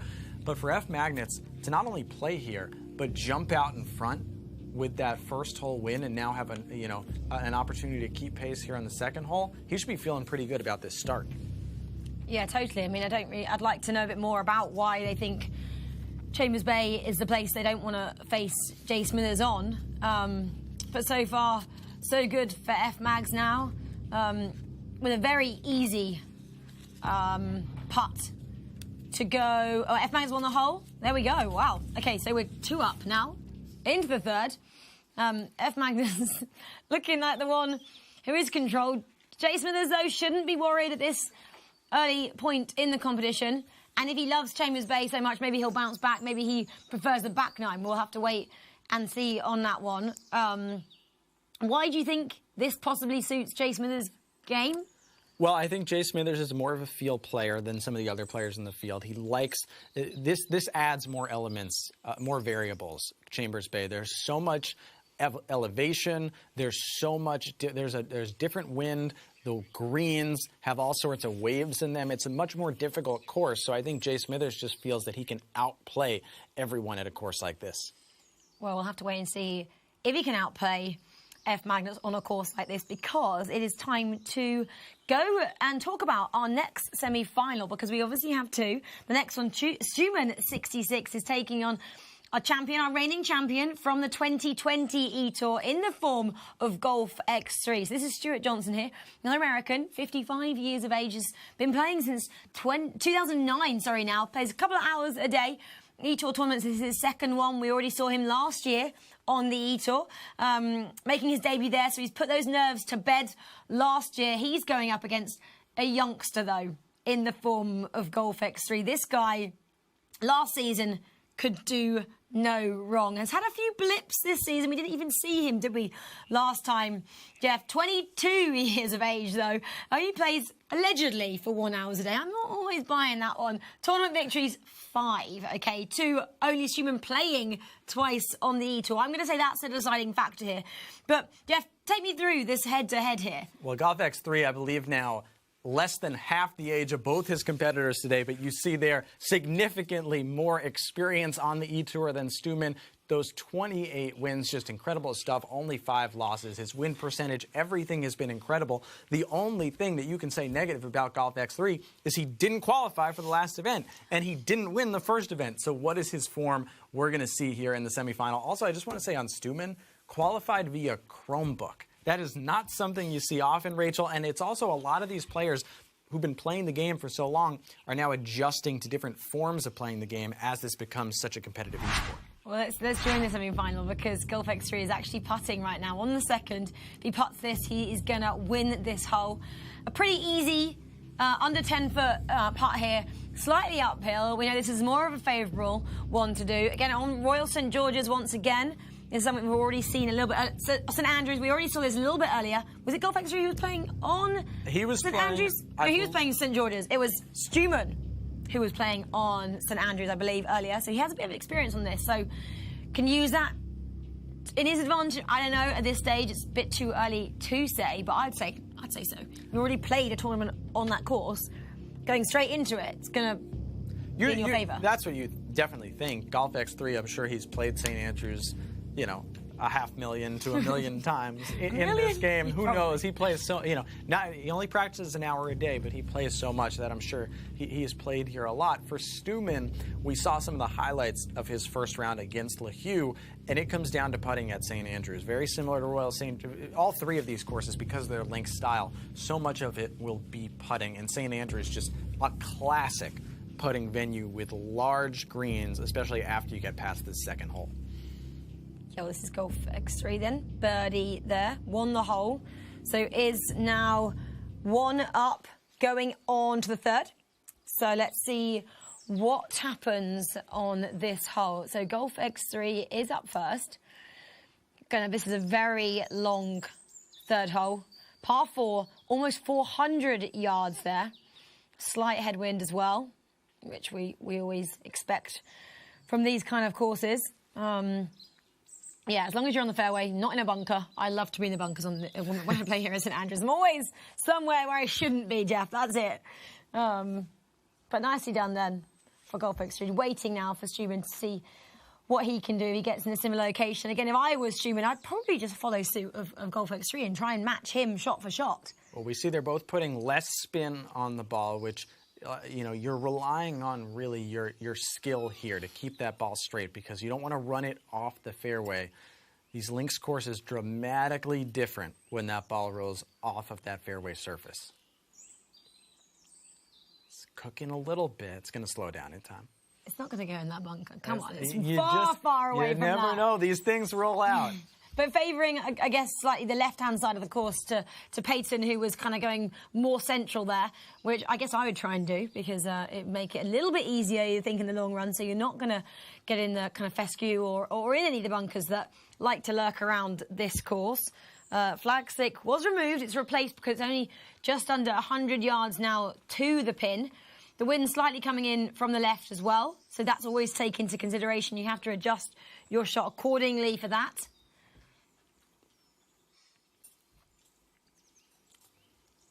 And that's what Steumman needs right now, with the heartbeat coming in from that angle from the left side. And that is a beautiful shot from Steumman. Maybe putting himself on the left side of the fairway, thinking that that would give him a better angle toward the hole. Golf X3, he's dealt with pressure in the past. Well, yeah, and he was dealing with the wind, of course, as well, wasn't he? He was kind of having to deal with quite a few factors there. So let's see what his opponent can do at the moment. Taking his time. 45 seconds on the clock for each shot. As we mentioned before, they have 5 timeouts. Well, 5 is out, timed out completely. Yes. Get out. Literally get out. But yeah, it's actually, oh no, I was going to say 10 seconds to go. That's still quite a lot of time there. Not a heartbeat. And not as close to the pin as Steumman 66 was there. Oh, rolled all the way down into that divot there. Golf X3 looking around his room as if saying, I didn't really like that. I think he's trying to feel the wind. Maybe there was something that he didn't feel with the wind in his room. It's interesting when you play a course like St Andrews. These guys have played so many times, but the greens have so many different depressions that if you just miss the hole with these pin locations, if you just slightly miss, your ball will roll away from the pin, and that's what he's dealing with here. Yeah, totally. This is quite a tricky putt then for Golf X3. There's a lot of variables to take into consideration here, and it's uphill and it's quite far away. So a lot to think about, but he's not wasting any time. He's got 2 seconds on the clock left. He's taken it. Whoa, that was close. That was close. I thought that was close to going in there. fine margins in this game. Great speed that Golf X3 has displayed throughout the day. I said one of the interesting parts about, Rachel, me being actually here, focused, calling these events, is you're able to see hole by hole everything, how everything adjusts. We saw in that first matchup, Jay Smithers was not as sharp as normal. Golf X3, I think his speed around the greens has been incredible, even if he left the door open there for Steumman. Yeah, absolutely. Well, that is all squared now in that second semi-final, which takes us nicely onto our first semi-final. So F Magnets is still in the driving seat on this one, 2 up as we join this match on the 5th. Par 4 here. Again, a very long par for 500 yards to this pin. Downhill now. You can see the elevation change there. 100 feet downhill, which is quite something. Downhill, downwind. It was actually Jay Smithers that told me when I asked him about this, Rachel. He deals with, he adds 1/3, he adds the amount of elevation. He'll add 1/3 of that for yards. If it's uphill, he'll take that away if it's downhill. So think about 1/3 for him. He's a little bit more of a field player than some of the others who use those calculators. But that's the Jay Smithers way, as he told me. Probably the right way, right? Well, you'd think, right? That's he told me that last year, so I will say maybe something's changed this year. But that's how he roughly deals with everything, and he's the guy to beat this season. Well, that looks like a pretty tricky pin location, doesn't it? If you go a bit too short there, you're going in that bunker. Bit too long, you're probably rolling off the green. So, again, a lot to take into account. Excellent heartbeat moment, though, for Jay Smithers. It doesn't look like he's going to go in the bunker or roll off. He's going to get very close to that flag stick. Look at it go. How close is he going to be? Ooh, and it rolls slightly. It always does something in the end. Beautiful, though. Yeah, still with the heartbeat and still with the beautiful shot. I said it earlier, I think Chambers Bay is the hardest course in this game. I think that you're dealing with so many different elements and variables. And even this hole, right, we saw that tee shot was so far downhill, and now you're coming back uphill with the second shot. You're constantly thinking about those elevations. You're constantly dealing with the wind. And on top of that, you have to wonder about which way the greens are going. And you mentioned it earlier, didn't you? This is a rematch of the first event, the final at the first event, where F Magnets was the unlucky runner-up in that one. Jay Smithers obviously took the victory there, as he did last night at the BMW Invitational as well. Heartbeat moment, though, for F Magnets on these massive greens here. It's a par 4 because the greens are so long. It was about 500 yards at the beginning of this one. Beautiful, though. These guys are matched at the moment, even though F Magnets is still 2 up at this stage. Yeah, great response with that iron from F Magnets. F Magnets lost 4 times last year. For 4 events, he got knocked out of, all by Golf X3. He comes out this year, he lost to Jay Smithers in that final in Portugal that you talked about, and then he lost to Young 46 in the semifinals in the BMW International Open. So he's only lost to the best players, but he needs to figure out how to get past them. When is it going to be F Magnets Day? That is the question. Is it going to be today? So far, it looks like it could be. If Jay Smithers continues to make very fine mistakes like that, when it just kind of clips the edge of that hole and rolls slightly to the side. Ouch, that's going to hurt. I'd say F Magnets needs to contain his emotion, but he's not changing any expression right now. He can go 3 up through 5, not what we expected to see, but F Magnets downhill, can he take control, add to his control? He already has control. Can he add to his control of this match? You can see it's slightly moving, isn't it? Again, from left to right as well, this pin location. So he obviously tries to angle it that way. He does it perfectly. Birdie on the 5th, winning that hole, going 3 up. Wow, he's looking like the calmest dude as well, isn't he? Sitting there, he never really looks at the camera. He never shows his emotion. He always plays down his chances as well, Jeff. If you talk to him, before his match, he's like, oh, I'm going to try and do my best. In the very British gentleman way, he likes to go about his business, which I love to see, but I want sometimes that fire, the excellent shots, which is what we are seeing from him right now. Again, look at how long, massive these fairways are here at Chambers Bay.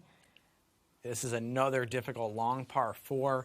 510 yards, but the elevation, it does affect things. Now, let me say this about F. Magnets, okay? He said that the BMW International Open, which he made the semifinals, he said he was a little bit under the weather that day, and that's what he chalked a little bit of that up to. But what has he done to prepare for this tournament? Well, this is what he told us. He said he's gone to see a mental coach or psychology expert to talk about the mental aspect of the game. It's actually someone who he met through WGT. These are the words of F. Magnets. He lives in the middle of nowhere, Sweden. At the moment, he only communicates with the outside world through WGT. So whoever you are, whoever this wise Swedish mental coach is, it's working right now for F. Magnets. I assume that person is watching here in the WGT world, Rachel. Get on the chat, Jeff, and see if he's tuning Who in. are He may now be answering you, or he may have tweeted in to the eTour as well. I said if you guys have any questions, find us on social, because we'll try and answer as many as you have, or just join us in the chat, because Jeff is kind of keeping all over that as well, and trying to answer or say hello to as many of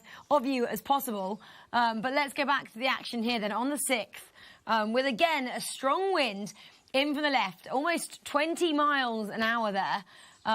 It's not really playing that much havoc with these players because they know how to deal with that. But F. Magnets now just calculating his next shot on this par 4. Again, he's obviously taken one shot at the moment, and that's taken him about 300 yards closer to the pin. Still 200 yards to go. Well, let's see what he's doing here. Slightly changing the spin, not much, going all the way on the power bar. Didn't quite get a heartbeat. Let's see where this one ends up. Not as close as you'd like. Still rolling, but I don't think it's... Ooh.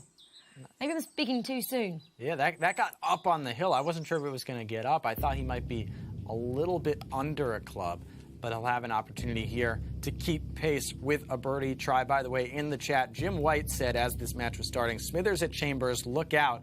Irish King 1916, fresh off his loss, said F. Mags at Chambers, look out. I be licking the wounds as we type. So maybe Irish King saw something in that first matchup that we all should have seen. There we go. Okay, well, let's see. This putt looks like a little bit of a tricky one here for F. Mags. Slightly downhill. A lot of movement on this green, but an excellent stroke all the same. And he absolutely nails that one for a birdie. And Jason has even left the room. Oh, no, he's back. I spoke too soon there. He was maybe just going for a quick bathroom break. Many didn't see that putt from F. Magnets, which I'm going to say was probably a good thing because it was so slick. It was so good. Jay Smithers now with it all to do. I mean, Jay Smithers has to make this or he goes 4 down through 6. So now Jay Smithers just trying to tread water against F. Magnets.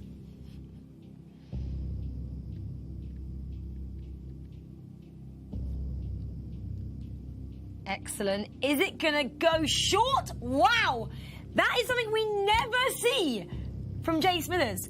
Fine mistakes like that is unheard of in Jay Smithers' game, and I don't know what's happening to that man today. I'm in shock, but I'm not in 100% shock because there were some holes that Jay Smithers showed in that first matchup, and I think they're coming back to bite him a little bit here because F. Magnets, you know, like IRL golf, sometimes you just show up and it's your day. F. Magnets woke up, and today it just feels like there's something different. He is in form. Jay Smithers is trying to figure everything out.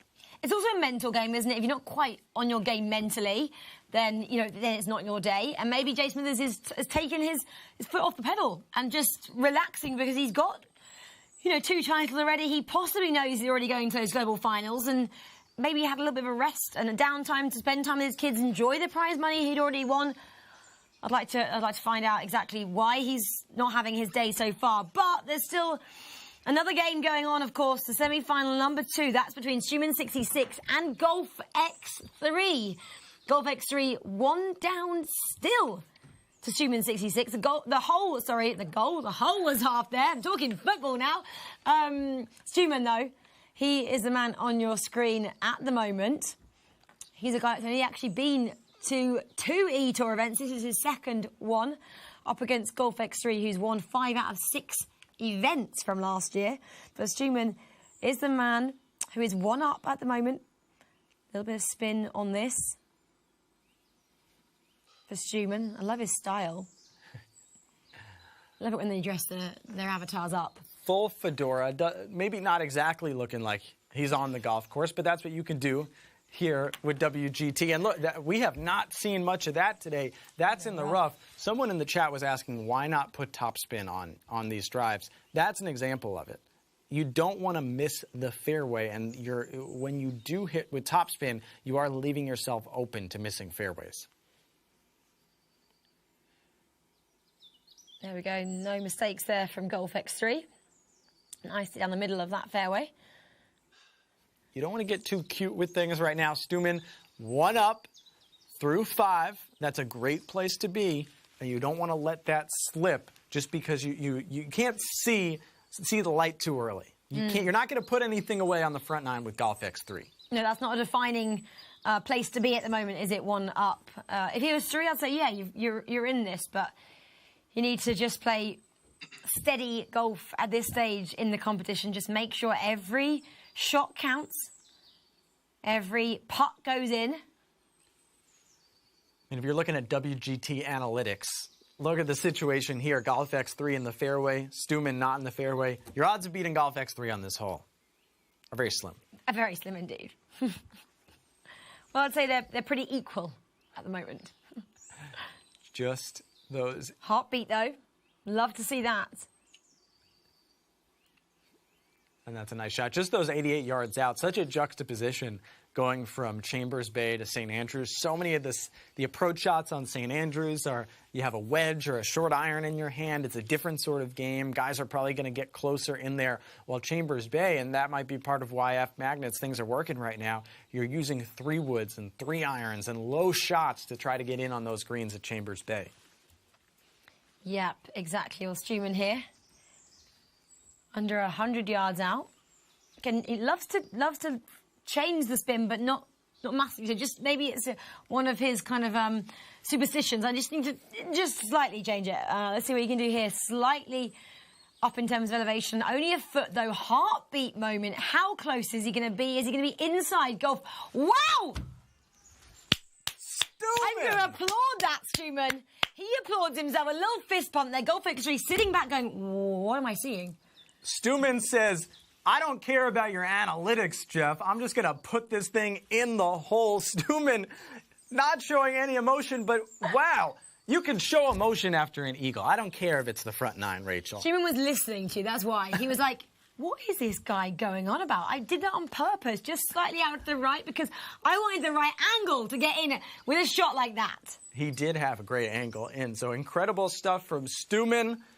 I have no problems with that, Steumman. Your Red Sox shirt, the Boston Red Sox shirt that he's wearing right now. As a New York Yankees fan, Rachel, I have more problems with that. But incredible stuff from Steumman so far. I'm going to ask my producer, can we do shots of the day? Because right now I'm putting that as the shot of the day, the shot of the tournament here at the Hero Open 2021. I'm not sure that is a thing on the eTour, but maybe we'll clip it up and put it out on the socials later on because I love to see that. Okay, Golf X3. He has to respond now. Do not get in that bunker. Whoa! I thought that was going a little bit too close for comfort there. Still rolling. No, we're not. On the fairway, nicely done. On the 7th here. Back to this man. The underdog, I'm allowed to say it in this matchup. 100%. Steumman 66, only the second time we have seen him on the eTour, going up against Golf X3, the youngest competitor at 22. I believe Steumman, was he, let's not get it, 50? He's 55. 55. Okay, there we go. So Golf X3 much younger than him. But I'm going to say maybe Steumman has more time on his hands to play because Golf X3 is a busy guy. Got his studying to do alongside this. We don't know. Let's have a look at what Steumman 66 does for a job. He might be playing WGT full time for a living after the way that he's played today. Just incredible stuff from Steumman and Golf X3. You saw it, the youngest player in the field. He's won 5 of 6 events. And listen, Steumman, no surprise, as Rachel points out to me right now, he's an architect, and he has been mastering the architecture of St. Andrews right now. He probably designed the course. We probably should go back and check the facts there. Jeff, do you not check the facts? I have the facts. Would you like? We can go into the facts right now because I have some great St. Andrews nuggets. Love it. Please, right hit now. me with them. St. Andrews, allegedly, as the legend goes, is the oldest golf course in the world, the home of golf. golf being played as early as the 15th century. But get this, King James II of Scotland banned golf in 1457 because he thought young men should be playing archery. Okay? King James III kept that up, but King James IV, a golfer himself, brought golf back in 1502. Well, 2 semi-finals now going on at the same time. A lot to get your head around, as well as Jeff's facts. So much going on over here. But F. Magnus, if he holds this one, keep your eyes peeled. He will be 5 up over the 2-time champion Jay Smith. He does. He gets it. F. Magnus won out. Can you believe, Jeff, what we are seeing over there in semi-final number 1? The domination from F. Magnus. Semi-final number 1, semi-final number 2. The WGT community is being turned upside down right now because what we are looking at right now would be an F. Magnus versus Steumman final, and both of them with strong leads. I'll say Steumman with a strong lead here. Which part? F. Magnus, Steumman final. That's what we might see, F. Magnus versus Steumman, which of course would give us our a new champion for the first time. I did never expect to hear that when I flew over to Copenhagen today. You've had a wild day, Rachel, to get here. I know you had some time in the airport. You're being delayed to think about all this. You envision all the different final matchups, and I don't think you had Steumman F. Magnus penned as one of the options. There we go. Okay, well, Steumman 66 is up now in the lead, 2 up. He's 55, Rachel. 55, don't give him 66. No, no, I'm kidding. Now he's testing me because he knows my brain's a little bit fuzzy today. But no, we're here. We are ready and raring to go to see. Oh, okay. Timeout. Expiring there. Catch your breath, Steumman. Catch your breath. You got a 2-shot lead. We haven't seen a lot of timeouts on the tee. Of course, this is a par 3. But Steumman clearly knows I would say this is the first time we're really seeing Steumman recognize what the position that he's in right now. Oh, maybe that eagle surprised him. He's 2 up. They played 7 holes. This is his match to lose at this point. He doesn't want to let what he's just done, that brilliant shot there, kind of just, get the better of him. And he doesn't want to rest on his laurels. He wants to keep pushing now and get a better advantage. And I wonder if he's actually watching what's happening in the other semi-final, because again, that in itself could give him great confidence. You wonder how locked in he is. They're probably just assuming that Jay Smithers is going to win, or at least it'll be a close match. Of course, if you're just joining us, F. Magnus 5 up right now over Jay Smithers in the other semifinal. So our heads are spinning. Everyone's trying to figure this out. Golf X3 is trying to right the universe right now with a good shot on the tee at 8. Yeah, because Steumman 66 as well. So Jay Smithers, he seems unstoppable. Well, he's being stopped at the moment by F. Magnus, as Jeff just said, because I think he's a favourite. He's definitely the favourite. Let me change what I just said there. In our odds making, he's the favourite. Golf X3. Can't. He's the 6th seed. The 6th seed. Steumman did qualify as the 2 seed. So on paper, you would put it that way. If this was NCAA March Madness, Steumman would be the favourite, but another time out by Golf X3. Why are they both timing out on this? Because it doesn't look like the trickiest hole. It's a par 3, a strong tailwind right now. It's a hard shot. I think that Golf X3 now also just recognizing, kind of going shot for shot with Steumman, that he used the timeout. He tried to make this precise. You're on the 8th hole. You're 2 down. You might as well start using those timeouts and put yourself in a position to get back in this. That's what he's doing right now, though. It just surprises me, Rachel, on a tee shot, that it's not a situation that these players have seen themselves in. No, totally. You don't usually have your timeouts there, but it works because we see a heartbeat moment for Golf X3. How close does he get to the hole? Pretty nice. It looks like it will be a birdie for both these players, possibly Steumman a little bit further out on your screens there. So as that is the case, we then go to Steumman first to see if he can putt this for the birdie. It looked like, at least on screen, that Steumman would have a little bit of a right-to-left break on this one. We're watching from Golf X3's point of view right now, and you see Steumman put this out a little bit. Steumman just in his 2nd event. Did make a semifinal last year. The BMW PGA Championship semis, lost to Young 46. Birdie for Steumman, 66 there. Golf X3, can he match it? He needs to match it, I'm going to say. Otherwise, he will go 3 down with 9 holes played, or into the 9 hole, I am going to say. Yes, of course he gets that one. So it stays as it was. 2 up for Steumman, 66. Okay, let's go on to the back 9 then. For F. Magnets and Jay Smithers. F. Magnets is 5 up. I'm going to say it again. Doesn't happen very often. F. Magnets is 5 up over the one and only Jay Smithers. Here we go. This is for a birdie then for F. Magnets here. On the 10th, this is a par 4. Looks like he can do this, but it is rolling away a little bit here, Jeff. Now, this is a difficult putt, and you see where Jay Smithers is. He's going to have an easier putt. The way that F. Magnets is playing, this should be no problem, 7 feet. And we also saw, when we saw the highlights of F. Magnets' play earlier today, he had very similar putts at Chambers Bay that he was able to make. Gonna just kind of curve it slightly, hasn't it? It'll look like it'll probably curve around slightly uphill into the hole. No problems there. He's been practicing clearly. He's been doing what Jay Smithers said, putting a bit more work in and working hard. Obviously is getting the results on the eTour.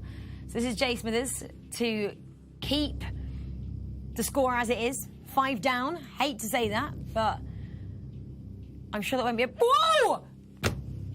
It was a problem. It was a big problem. Jay Smithers can't believe it. This is where he's been slightly off all day and just gave that too much pace. This thing it was just too fast, wasn't it? That was it. It was skimp. But even if he'd gone slightly slower, was the line correct? Was he going in? I think if he hit that just a touch, a touch softer, or if he just put it right at the hole with that same speed, he'd be fine. But that's where you're just you have to fine-tune things, and if you're just slightly off, a player like F. Magnets, although he's had so much trouble with Jay Smithers in the past, it's different right now. F. Magnets is just playing outstanding today. I think this possibly could be the biggest scoreline we've ever seen. 6 up. Biggest shock, earliest semifinal to add maybe everything that you can put, and it's just the last thing that you expected with Jay Smithers, who is undefeated so far this season. Wow.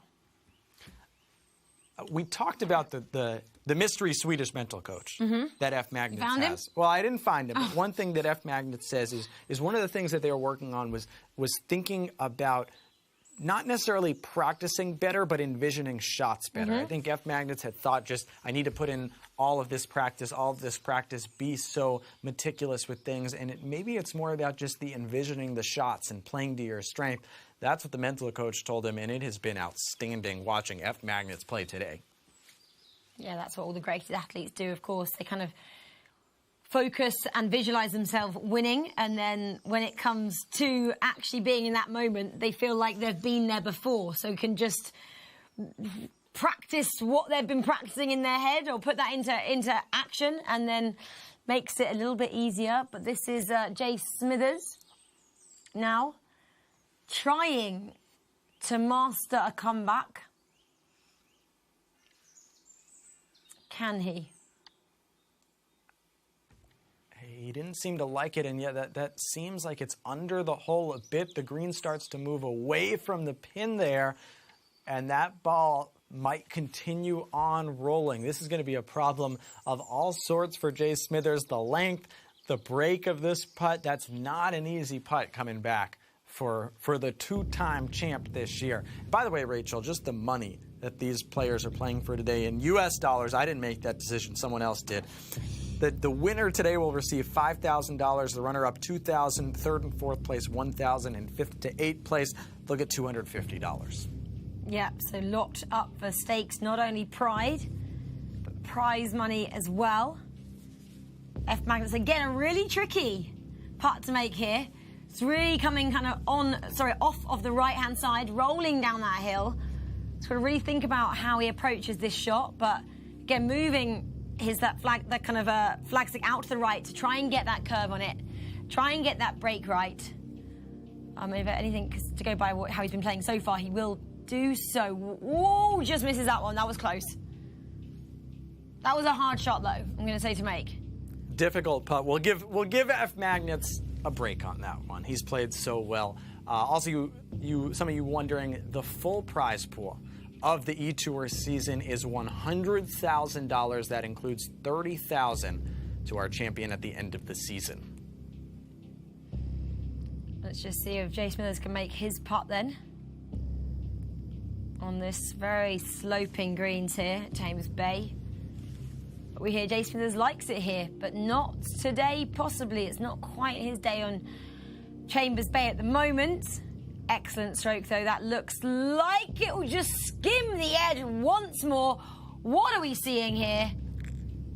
We're just seeing a player who doesn't have his best stuff today. I'm not writing off Jay Smithers for the season because he's been so outstanding and he's dominated other courses. I think more traditional American golf courses is where his strength lies, even though he told me this morning that he thought links courses played to his strength. But F Magnets has just been incredible around the greens, even missing that putt there. He's just been a machine today. He's been Jay Smithersing the course.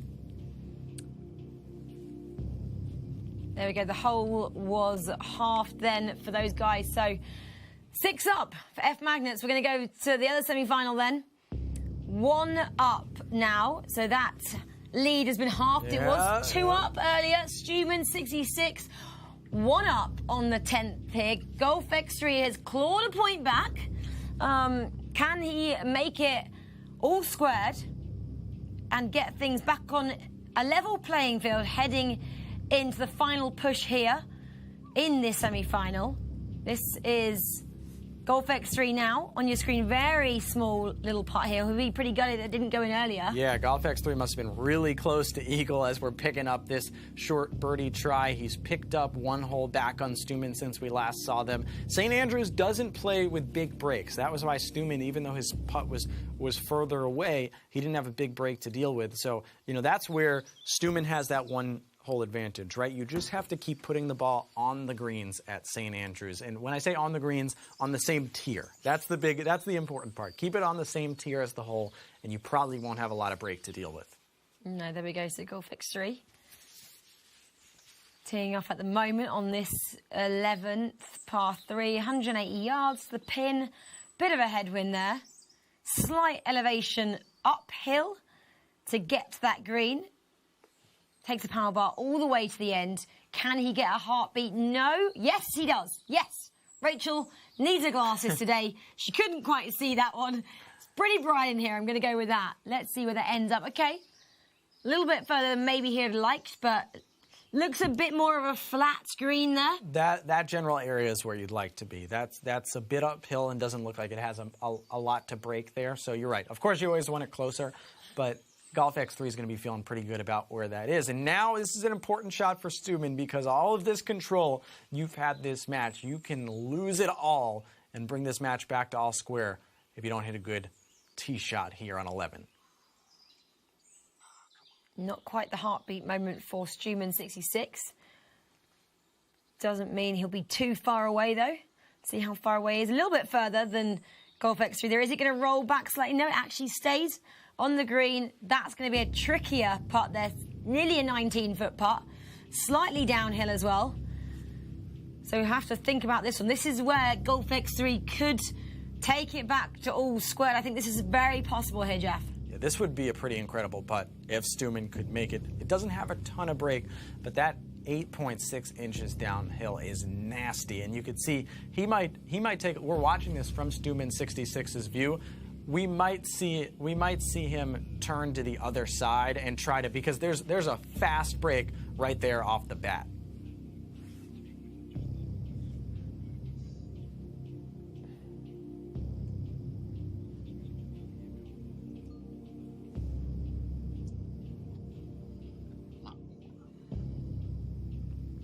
We said it was hard. Didn't quite get that one, which means Golf X3 has a chance now, doesn't he, to take it back to a level playing field. A much easier putt than under 10 feet. It's pretty flat as well from where he is standing at the moment. Has to really concentrate on this one. Yeah, like that last putt from Steumman, more of the break is right at the beginning of the putt than the end. Ooh. Yes. Yeah. Okay. No emotion from Golpex 3 there. He made us hold our breath a bit. Okay, well, let's go over to the other game because things are hotting up there. Jay Smithers, he's just won a hole down to 5. Finally. Okay. Is it a little bit too late there? We're on the 13th now. That is F Magnets with the first shot then on the 13th. Nicely on the fairway, as we'd expect here at Chambers Bay, because these fairways are massive. It might never be too late for Jay Smithers because he's that good. The problem is he has to beat F Magnets in so many of these holes. There's still 6 holes to play and 5 up. That means Jay Smithers has to win 5 of these last 6 holes. That means he needs F Magnets to make mistakes. He could play the best WGT he's ever played. He could birdie every hole. But you're also relying on F Magnets to not birdie, to only birdie one of the holes in that stretch. And I don't think that's going to happen. That's a really tough ask when you kind of break it down like that. Excellent stroke from F Magnets when he's playing this kind of e-golf. He's pretty unstoppable. Is that going all the way? I was going to say no, but very close. Beautifully done. Setting it up really nicely for that putt there. Can Jay Smithers respond at this stage? You could see he took that as close as he could to the bunker. Jay Smithers maybe starting to take some, chances that he wouldn't have taken earlier on, trying to set him up as best as possible. But even when F Magnets is further back, hitting shots like that last one, how do you respond? With a heartbeat. Like this. With a heartbeat. That's exactly right. That's exactly what he needs to do. Yeah. Nice. Close. Close enough for a really easy putt in there. But it's not probably going to be enough for him to win the hole. Probably just keep it as it is. The hole will be halved and then we'll move on to the 14th. See, no elevation change in this putt. Pretty simple putt from F Magnets. This is all about nerves at this point. I can tell you that F Magnets is not relaxing right now. He will not relax until that final putt drops here with Jay Smithers. He doesn't exactly look under pressure either. This should be... Ooh. What was that? That was a virtual practice swing. That was a virtual practice swing. Fine. I was like, did you just miss-hit that completely? No. Of course you didn't. In for the birdie. And as long as Jay Smithers does the same, we're moving on, as it is, to hole 13. Just needs a little tap in there, and he does it correctly. Okay, hole was halved. So now we're down to only 5 holes remaining. This is where it gets a little bit tighter, Jeff. In traditional golf wording, this match is now dormy, that Jay Smithers has to win every hole out to finish with these last 18 to continue the match. And he played a perfect hole on that last hole, Rachel. That's the thing. At this point in the match, even if you play perfect holes, there just might not be enough time to beat F Magnets. And that's possibly what we're going to see now with F Magnets on the tee box now. So we've got a pretty massive fairway again, over 500 yards, and it's going downhill as well. The elevation is slightly downhill, 90 feet, I believe that said there. F Magnets just waiting to see where this one ends up. A long way out it's going to be still because it's such a massive fairway. That's a flex from F Magnets right there. Look at that small little area that he had to land the ball in. He is just feeling it right there. And he's taking chances and some risks as well. But he can do that now. He has the breathing space to be able to do that. That is WGT trash talk right there. That is saying, okay, you hit that drive, I'm going to outdo you one, even though I'm 5 up right now. And now Jay Smithers. We haven't seen Jay Smithers today hit a lot of first approach shots. Usually he's the longer player, so this is a little different right now.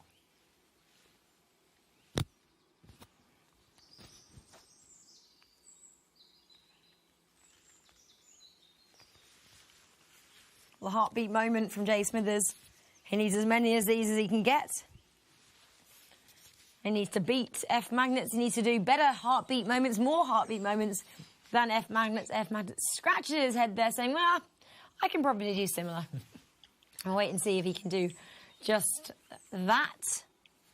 Well, remember, F Magnets will have a shorter club in his hand because he's closer. Still a fierce wind coming at him. Uh-oh. Flagstick removed. 4-iron. He's going for the hole here, Rachel. He's not playing this safe. How close is he going to be? Oh, I love the expressions. Kind of sits back, eyeballs pop out a little bit. Oh, I thought I'd be a bit closer than that. Which means we see F Magnets go first. I'm sure this is makeable. Looks tricky, but I'm sure anyone can do it. F Mags can. More break than I was expecting when that ball landed. It's breaking a little hard left to right. We saw him miss a similar putt a second ago. But this is for the win right now. This is for a spot in the final.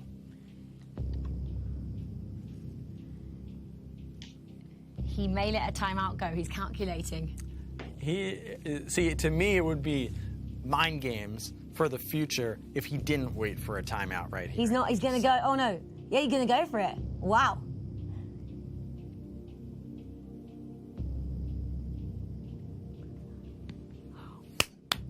That is something else.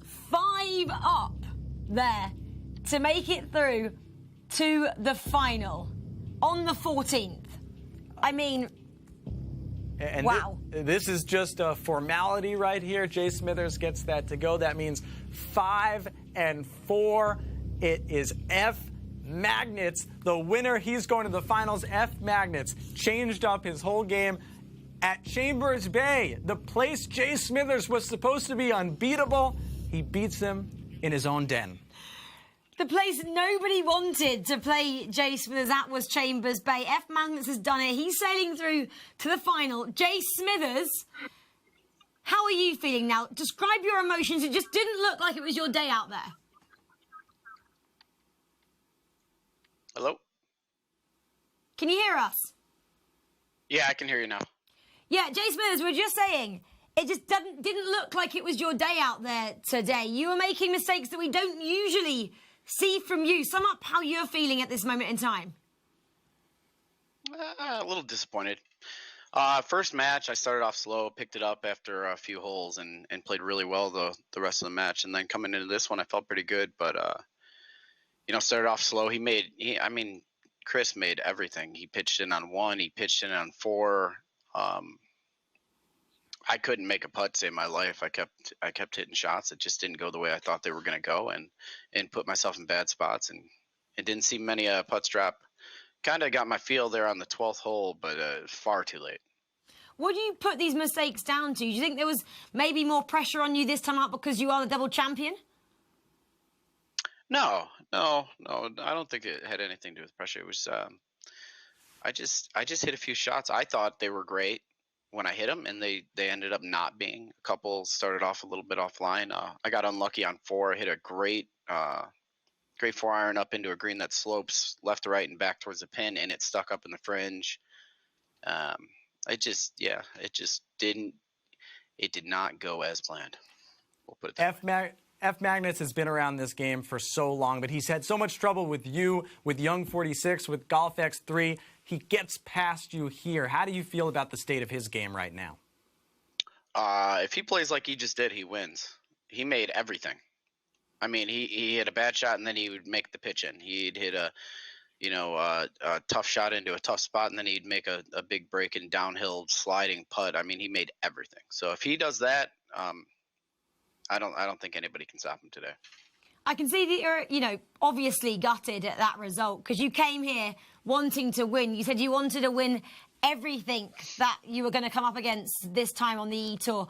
Just describe, your emotions at this moment in time and how you'll bounce back from this. It was bad. That was a bad round. I played bad. So the idea is to have as few of those as possible. It was just a bad timing to have one. So I think I just do the same thing And I think if I went and played Chambers right now, I mean, I love that course. I've always loved it. So if I played it right now, I wouldn't play it that bad. That was as bad as I could have played. You haven't felt that feeling of losing in a long time. What's that feel like right now? The first time on the eTour in going back to last season.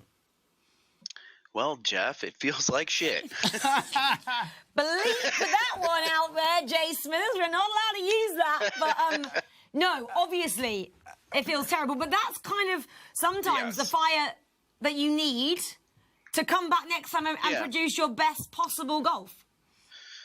Yeah, I think next time I'll come back and I'll be a little sharper. We know you'll come back. We know you'll come back stronger. Yeah, I'll be back. Thank you, mate. Commiserations. We can't wait to see how you respond from that defeat and come back even stronger and dominate in our next event. Go and spend some time with your family. See you later, mate. All right, see you later. Bye. See you later. Massive upset. Massive upset for the books, for the form sheet. I'm just going to rip everything up now that I had written down. But we're not going to rest on that because we're going to go over to this semi-final. Golf X3. Okay, look at that. He is bouncing back. Maybe he's seen what happened to Jay Smithers there and said, I can't also go out at this stage of the competition. I need to come back stronger for my mate there. Well, I'm thinking about all the Ted Lasso fans out there right now. And if you've seen this week's episode, Jay Smithers looking like Roy Kent right now on air. Incredible emotion, raw emotion from Jay Smithers. And you're right, Golf 3X has really stormed back here. I was worried about Steumman, the way that he was adjusting his game and maybe taking some chances, that he should have stuck to that game plan that he had for those first few holes. I can't even begin to imagine what Steumman 66 is feeling right now.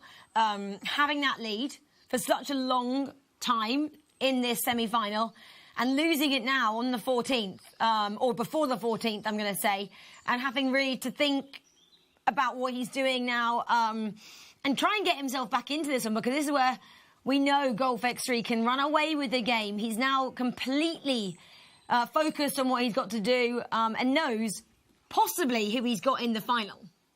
That's right. I don't know if Golf X3 is listening to us, following the chat, everything like that, but he may all of a sudden see the door open for him to get back in the winner's circle. Steumman, I've talked about it. When you watch these matches, when you watch match play and you watch every hole and you watch every shot, players go on streaks. You know, we saw it from F. Magnets at the start of that match against Jay Smithers, and we're seeing it from Golf X3 right now. Steumman has to stop that bleeding and go back to the basics that he had early on in this match. Yeah, back to basics. This is Golf X3, though, putting a little bit of spin on his ball for this one. He's 53 yards from that pin. A strong headwind, actually, to figure out. I'm taking all the time here.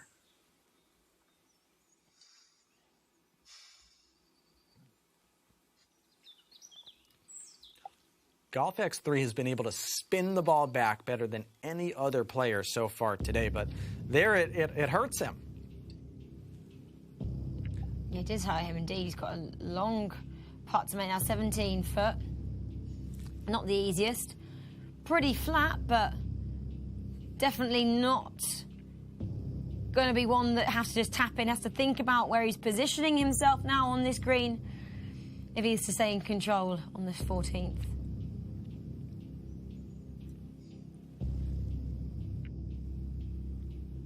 Oh, and we're going back and forth a little bit right now. I like that one. That opens the window up for Steumman once again, 66. This is a much easier putt to make here. For the birdie.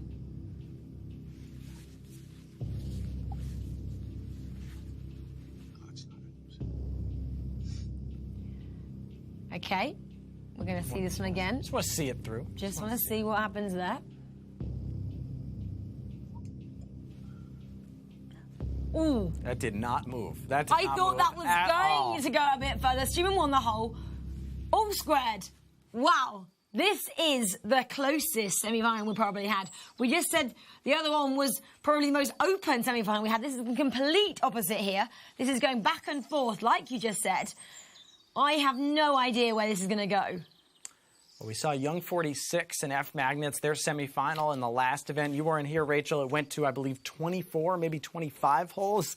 So we've seen playoff holes being played before. But Steumman, that's a big win on hole 14. And now we get to see some of these signature holes down the stretch at St. Andrews.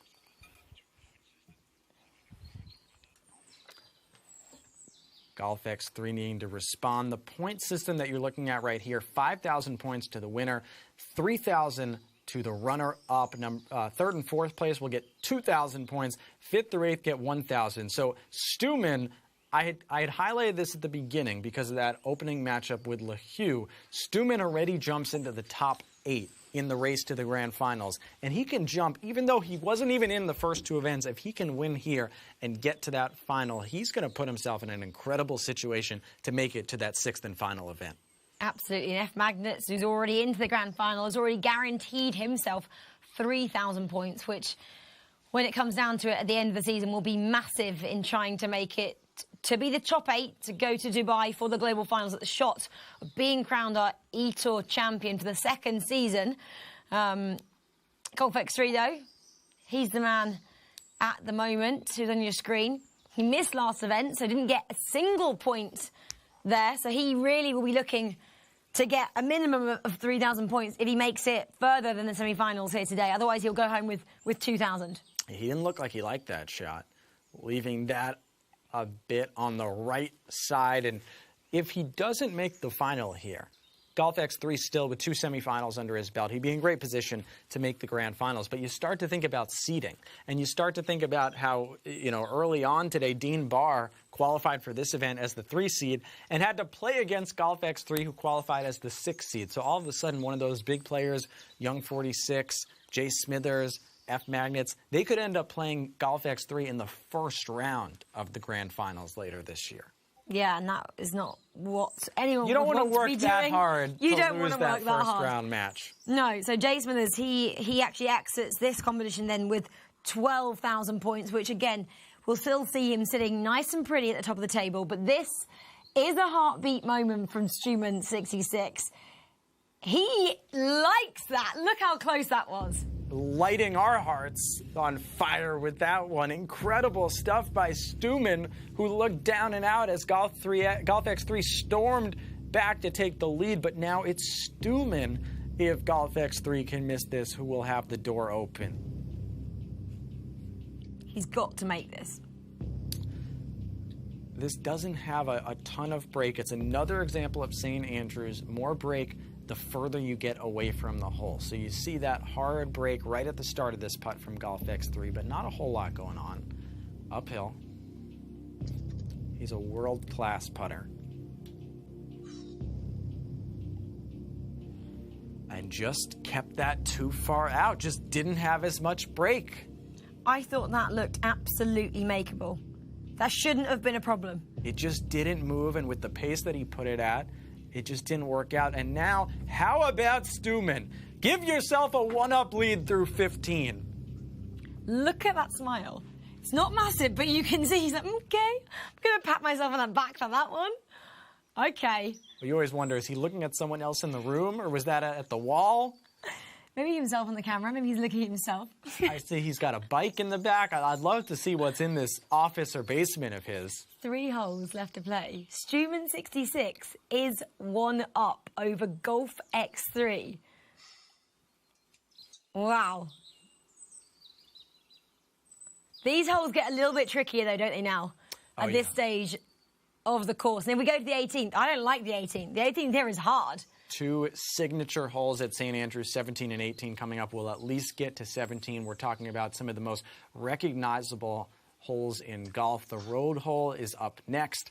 You see those bunkers, 112 bunkers, by the way, at St. Andrews. None on holes number 1 and 18. No, but there's that little river, isn't there, on There Hannibal, is. which I always find myself in, actually, when I'm playing this course. Of course I do, because I'm terrible at it, even though I do try, guys. You can find me on WGT if you want to win over me, because that's probably what will happen. But your dad, you were telling me, is dominant. My dad's good. My dad's good. He plays all the time. There we go. Righty. Got to get him in an event out here. He can't qualify. He's not that good. Steumman gets to go first here. He's further out, but perhaps a prime opportunity to keep putting his pedal to the metal. This is a strong wind coming to the left from the left, and you see that ridge there. Steumman's going to try to just land this over on the second tier, but it's going to be very difficult with that wind going left to right. Power bar is going all the way there. Excellent heartbeat. Love it. How close is he going to be? Yeah, it's a lovely shot. Really lovely shot. He tilts his head to the side. He knows Golf X3 has to match this one. With only 3 left to play, this is going down to the wire. Golf X3 on the right side of the fairway doesn't have to deal with the ridge as much. Still, the wind is a problem, but where he's coming from, he should be all right to avoid that false front. Not a lot of spin. We've seen that from a lot of players when they're down late, trying to perhaps roll an eagle in.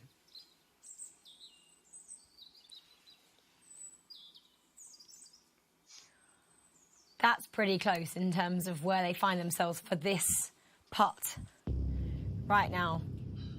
Okay, so up first is Steumman, 66, a 6-foot putt, slightly downhill.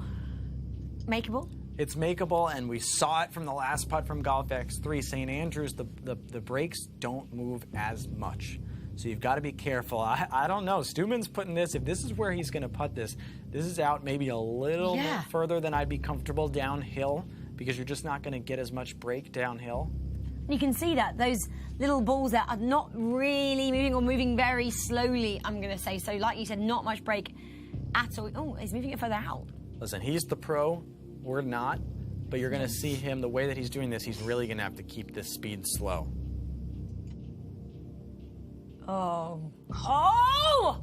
Wow. And he kept it too slow. Oh, my days. What is that about? I did not. That was going in. That was, oh, okay. We were so worried that he put it out too far, but he actually hit it so soft that it broke too much. And if Steumman loses this match, that's the putt he's going to go back and look at and think, I just overthought it. Golf X3 not giving it as much break and giving it more pace. That's the way that you have to make those putts down the stretch. You can't get cute with it. You have to just play it firm. And now this is what I talked about. This is the road hole at St. Andrews, the blind tee shot, the bunker around the green. What an incredible finish we're about to have in this semifinal. All squared. 2 holes to go. This is like a final, isn't it? This literally is like a final. It feels like a final. You almost forget that F. Magnets is waiting on the other side. He's won twice today, 5 up. He's won 5 up twice, so this might be for the right to lose 5 down to F. Magnets, but that's a great tee shot from Golf X3, one of the hardest approach shots in golf coming up. I mean, this is pretty tough, though, isn't it? You cannot see where you're hitting it here. You have to just have practiced this many times before, so you know the angles to get and know how hard you need to hit each shot, because it's, again, pretty long fairway. 515 yards to the pin here. Over that clubhouse there, over that little... It's actually a hotel. Yeah, I was going to say, is that the restaurant in the conservatory there? I believe so. So I looked at the layout of this hole as I was prepping, and I was thinking to myself, you can't really play this hole until you're maybe 12 years old. If you're a normal, because you would just hit balls into the hotel. You wouldn't even reach the fairway the way this hole is constructed. Breaking glass. This is a very, very difficult approach shot. That bunker there is known as the road hole bunker on 17. One of the hardest bunkers to get out of in golf.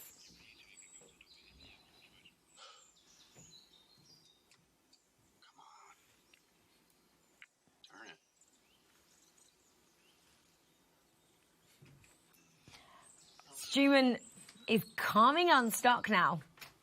As this ball looks to be rolling down, I think he fast-forwarded. That might have rolled all the way down. Golf X3 now.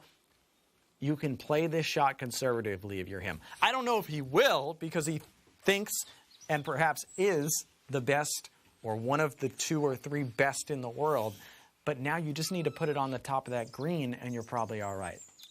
Yeah, he's just watched what happened to Steumman 66 there. It rolled down the hill. He rolled his chair back in his office there saying, I can't believe what I've just done when I had the lead. He's now watching with bated breath to see if Golf X3 makes the same mistake. I'm sure he won't. It's an excellent stroke there. Not a heartbeat, but it's surely going to stay up there on the top set. He went longer, as you'd expect.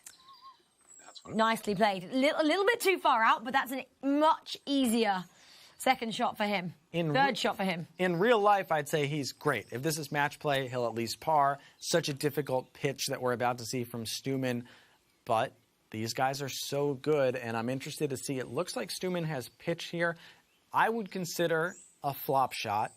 You're seeing that Steumman is putting as much loft and spin as he can on this ball.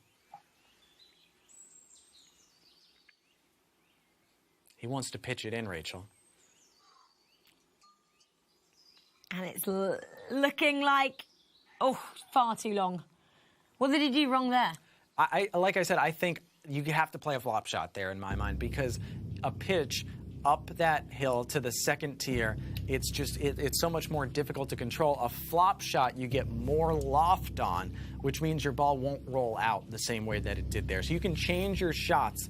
You can't see it right now, Golf X3 is putting, but you can change your type of shots in the game to have different sorts of flight. Yeah. Well, this is very much a putt from Golf X3. For the birdie.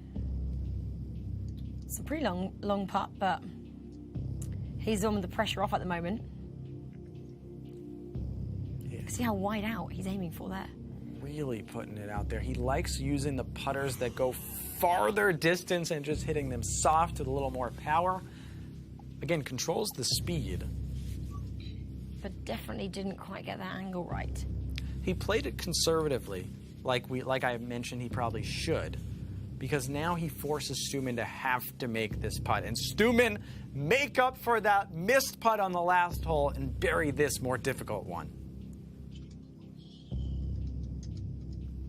Doesn't feel like there's a lot of break. That speed is very difficult. 3.4 inches downhill, but don't worry about missing it, because it's match play. This isn't stroke play. You have to go for it.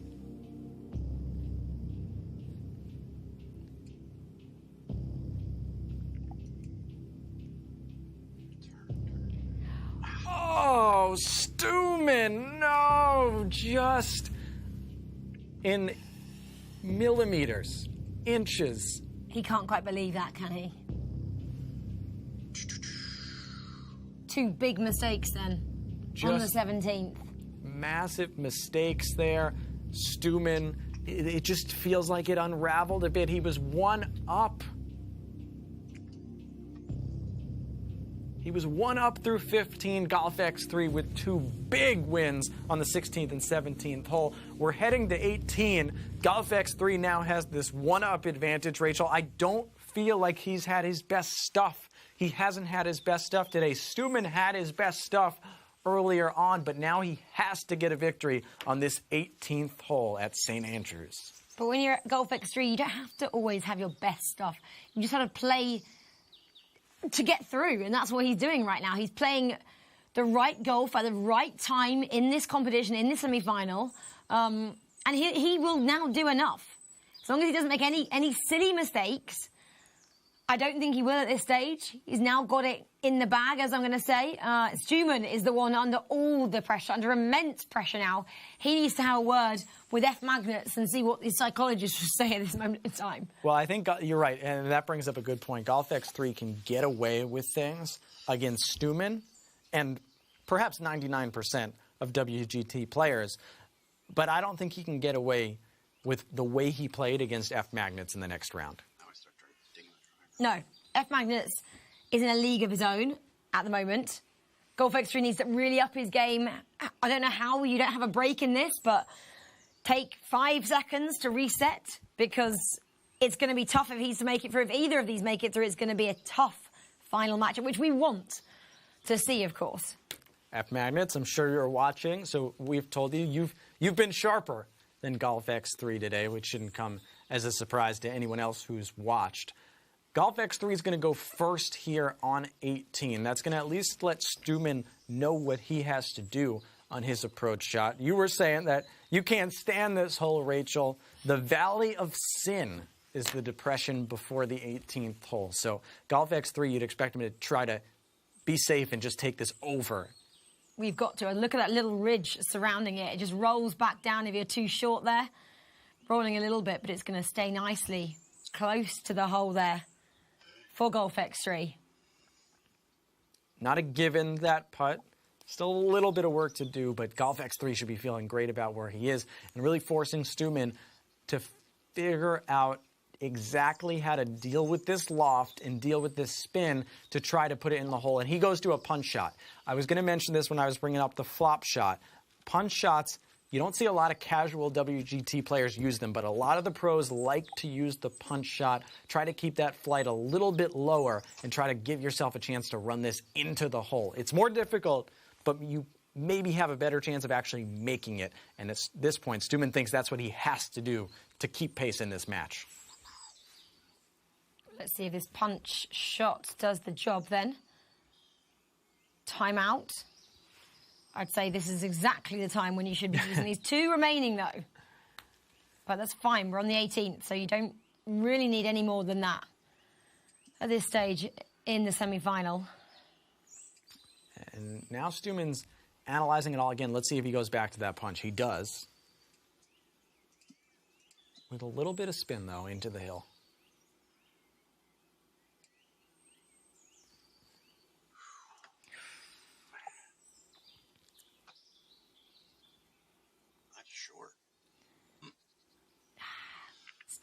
Still pretty far away. Golf X3 is obviously closer from that angle, so we will see Steumman 66 play first.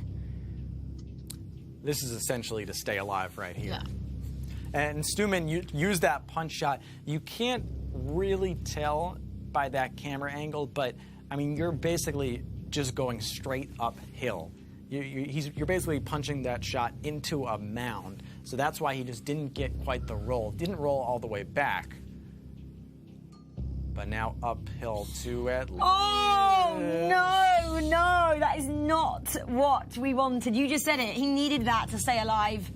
He didn't. He didn't get it. So, Golf X3. Golf X3, same way that he kind of ended his last match. He just needs a 2-putt here. I wouldn't expect him to take too much time here and just finish off this match. It has been a roller coaster for him. But he will be going to the finals, Rachel. Golf X3. Nicely does it. Joining F Magnets in that final. Steumman 66. What a tournament he had. He pushed a 5-time champion in the form of Golf X3 all the way to the 18th there at St Andrews. Steumman 66. I want to know exactly how you're feeling right now, my man, because that was another level of golf you were playing there. You pushed Golf X3 all the way. It wasn't to be in the end. I can't even begin to know how you are feeling right now. Well, it feels good that I pushed him, made him sweat a little bit, and I wish I could have kept it going. I kind of lost it a bit at the end there. Hit a weak putt, and I wish I would have hit that firmer and kept it going. But I'm pretty proud of making it this far. Yeah, and I guess how much does that kind of push you on to try and come back and qualify for your 3rd eTour event and go all the way to the final, knowing that you can push someone like Golf X3 that close to the wire? Oh, absolutely. Yeah, it's going to motivate me to keep on practicing with these clubs. So maybe I can turn some more heads. Steumman, you had an eagle earlier in the day when it looked like you had this thing going on number 6. What happened with that shot? Out of the rough. Yes. It was a perfect number. I added a couple percent for the rough and spun off the hill, kept rolling in. I had 2 earlier in my first match also. So the wedges were working today. That's positive. Steumman, what do you do now then? Do you go home and practice even more, or do you give yourself a little bit of time off to just reset, regroup, and think about exactly how you performed today? Well, yeah, I'm going to take a little break from the eTour stuff and get back with my regular clubs. We have the World Cup going on right now with my club, and but a couple weeks and I'll be back on there. And I know we have the Chambers Bay qualifying going on right now, so that's not my favorite course. So I got to work on that. Steumman, you've had the opportunity to be out there playing against a 5-time champion and dealing with the emotions, the highs and lows, having the lead, fighting back from behind. What do the average players not know about what it's like in the thick of the moment like that? I don't know. I wish I had an easy answer for you. I was pretty nervous the whole time. Yeah, I guess. But maybe I made that help me focus, and was trying to hit more dings, if that's possible on the PC. I don't know, but yeah, you only have 45 seconds, but you also have to take your time. Sort of, it's hard to do. Well, Steumman, thank you so much. Start rushing. Don't rush. Okay, don't rush. Thank you for being such a great competitor today. We can't wait to see you qualify for another tournament. We'd love to see you back here and pushing the competitors even further next time and making it through to that final. Thank you. Thank you. Thank you so much. Thank you for being here. Thanks for having him. Oh, thank you for being here and being so great. Well, let's have a look at the bracket then, because we now have our 2 finalists, F Magnets and Golf X3. That looks so amazing, doesn't it, Jeff? We've seen so many different things. What was going to happen? This is probably the second final that we would have, expected after Jay Smithers being in the final. Golf X3 against F Magnets. We're going to get a first-time champion this year, this season. It's not going to be Jay Smithers this time around. No, we had 2 awesome semi-finals there. If there's anything to go by, this final is going to be red hot indeed. I love how they were so different as well. F Magnets absolutely running away with it. Golf X3 being pushed all the way to the wire. But right now, let's have a little bit of a look at the Tournament Explainer and see just how difficult it is to be in one of these competitions. The European eTour features 6 esports events consisting of 5 regular tournaments throughout the season and then concluding in the ultimate showdown, the global finals. The players must be at the top of their game for the entire season if they want to have a share of the $100,000 prize pool. Hundreds of thousands of players will try to qualify for the 5 eTour events, but there are only 8 spots available at each tournament. At each event, players have the chance to earn points for the race to the global finals ranking. By the end of the season, the 8 players with the most points on the race to the global finals ranking will qualify for the global finals. At the season finale, we will find the European eTour champion and the winner of the lion's share of the $100,000. May the best e-golfer win.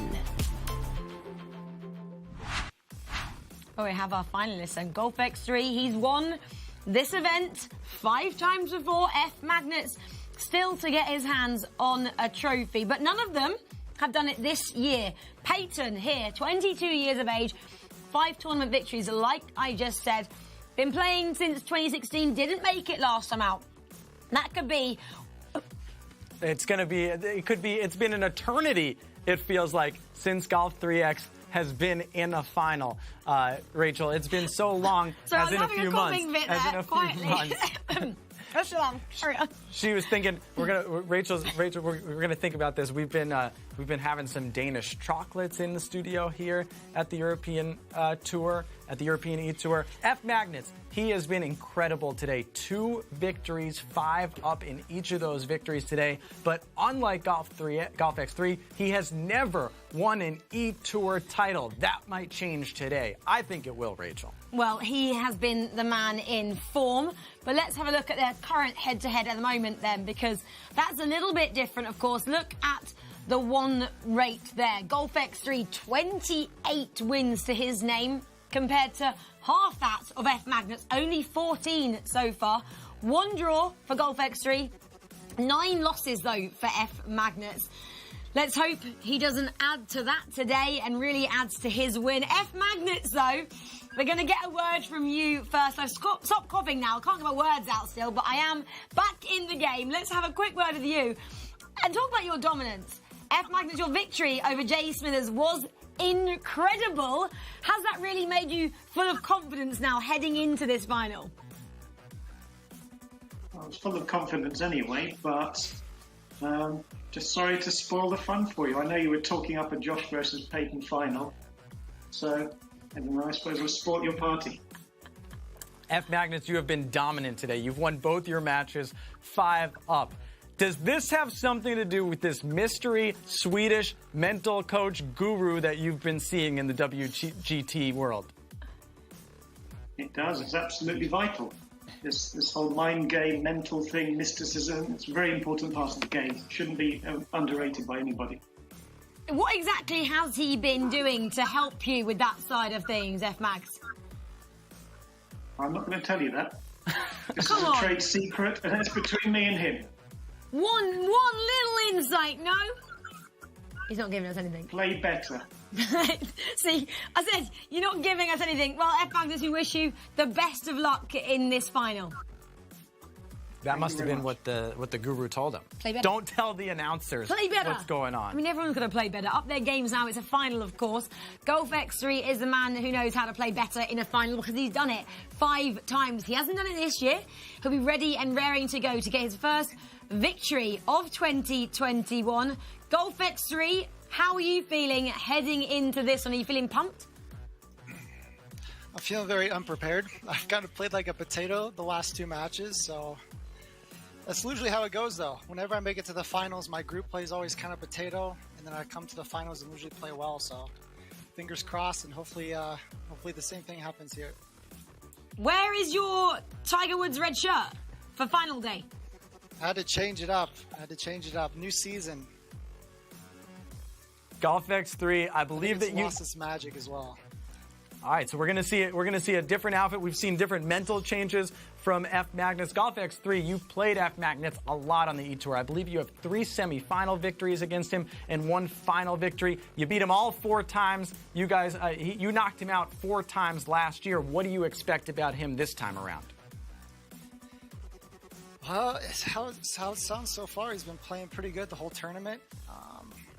Hopefully I can turn it back around and hopefully match his playing ability right now.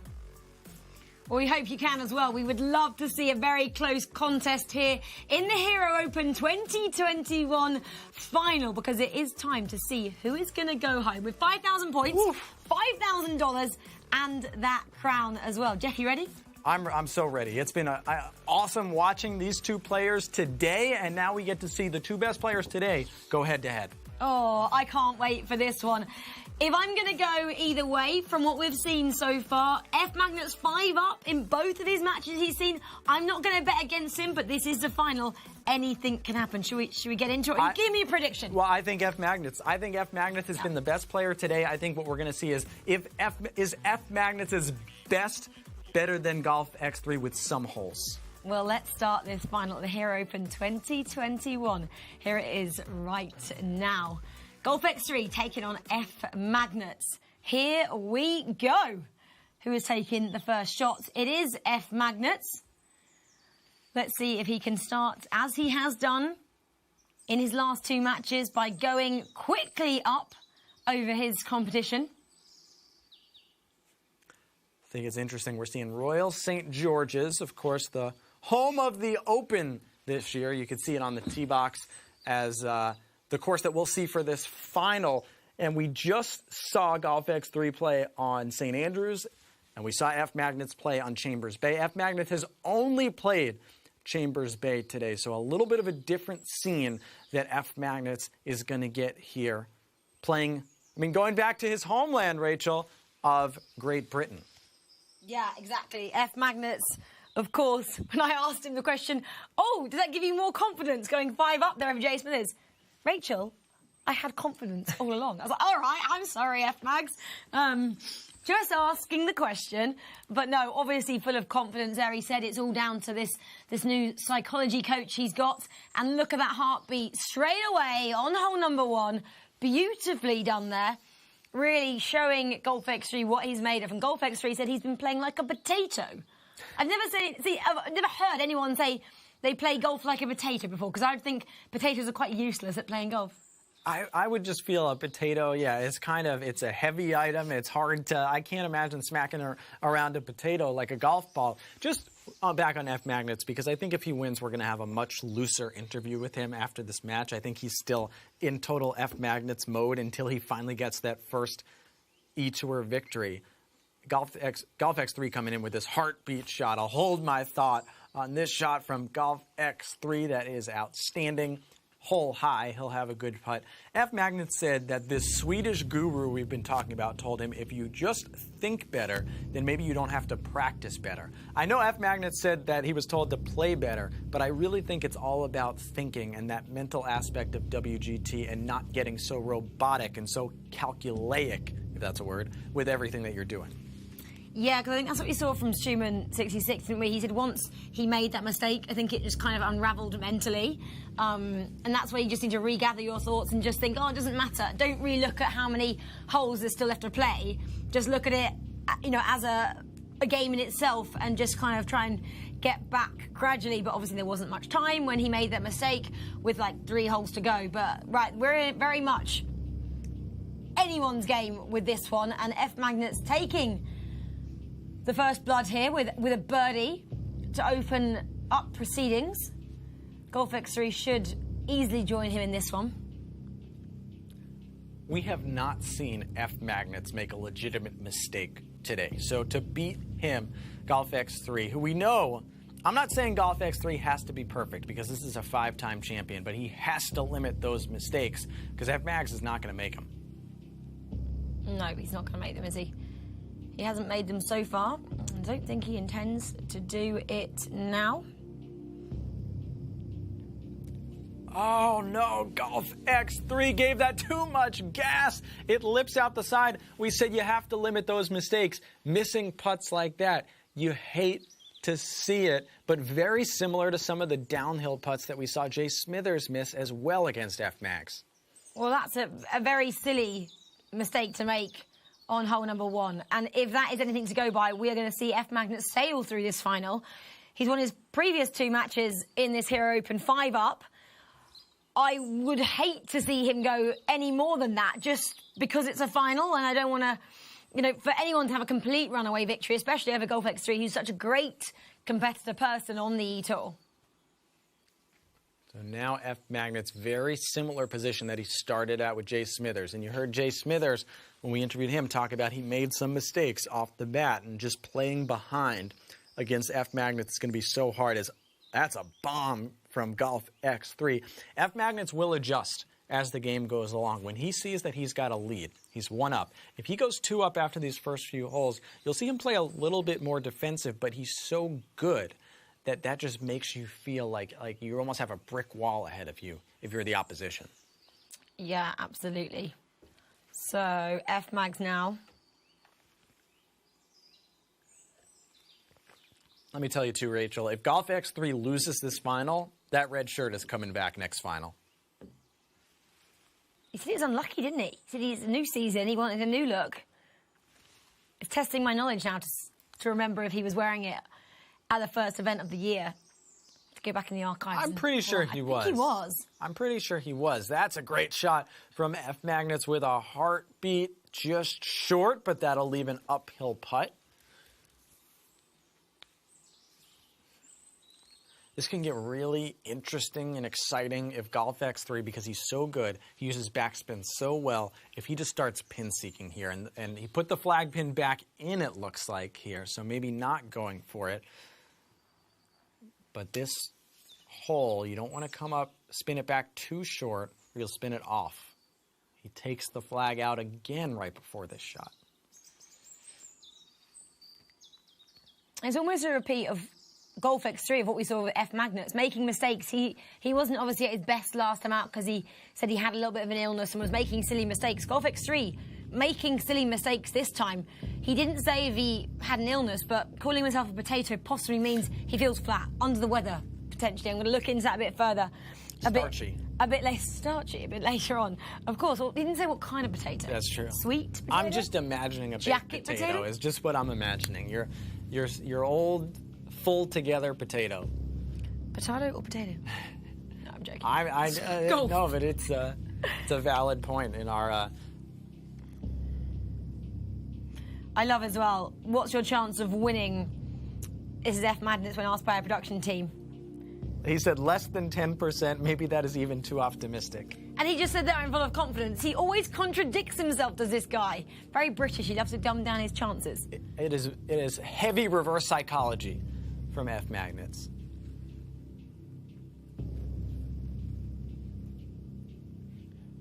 And now Golf X3 trying to keep up with a birdie.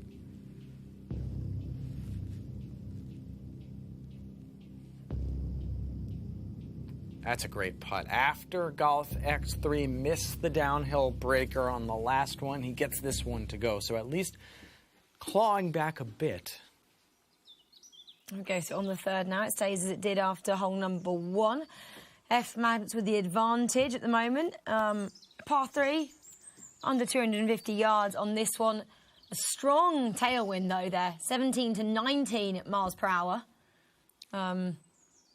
Not much in terms of elevation, though. It's a pretty flat drive there for F Mags.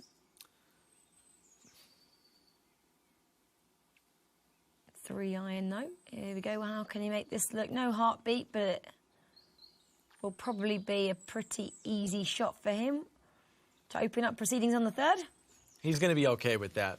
This par 3, you really want to get it on that back tier, and so he'll be okay with that. A very tough hole to birdie. I brought up earlier today what I'll call the Young 46 scale. This is what he told me. He said add 6 yards for every 10 miles per hour of headwind, take away 4 to 5 yards for every 10 miles per hour of tailwind.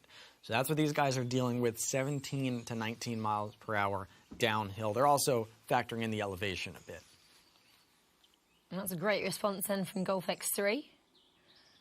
Will he follow suit with what F Magnets does and go a little bit further behind? Yes, a little bit too far, Jeff. They're rolling a little bit too much, possibly for his liking. When you're at this stage of WGT and these guys, if we were doing stroke play, you would see guys shooting 58, 59, everything. That slight miss on any hole can be so big, and just that being maybe 5 to 7 feet further right now, that could be the difference on this hole. And that's the difference, I think, the margin of difference between how the status of F Magnets' play today and Golf X3. Yeah, well, Golf X3 at the moment is taking this very long putt, slightly downhill because they both put it behind the pin, as Jeff was just saying there, but a close to 30-foot shot there. It's going a bit too wide. It's not going to go in. It's going to go close, but not quite close enough. 28 feet was the shot distance in the end.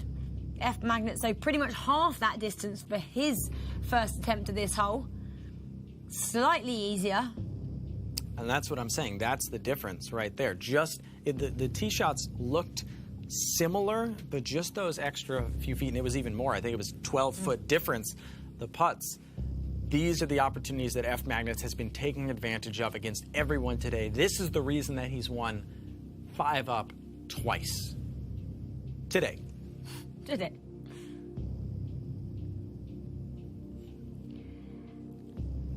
Oh! Oh, it's so close. What a confident stroke, even though it didn't go in from F Magnets. Didn't leave a lot of break on that one. Probably needed just a bit more. Golf X3 dodges a bullet. He does indeed there. That was so close. He's holding his breath with F Magnets on that one, saying, could have given myself a double the advantage. The hole was half, so it stays 1 up for F Magnets on the 4th now. Okay, this is a pretty long fairway on the 4th, par 4. Slight tailwind as well, coming in slightly from the left this time, so I'll have to factor this one in. And you see that stat that F Magnets wants to change on your screen. They went up against each other, F Magnets and Golf X3, 4 times last year. Golf X3 knocked F Magnets out all 4 times in 3 semifinals and 1 final. This is their first meeting on the eTour this season.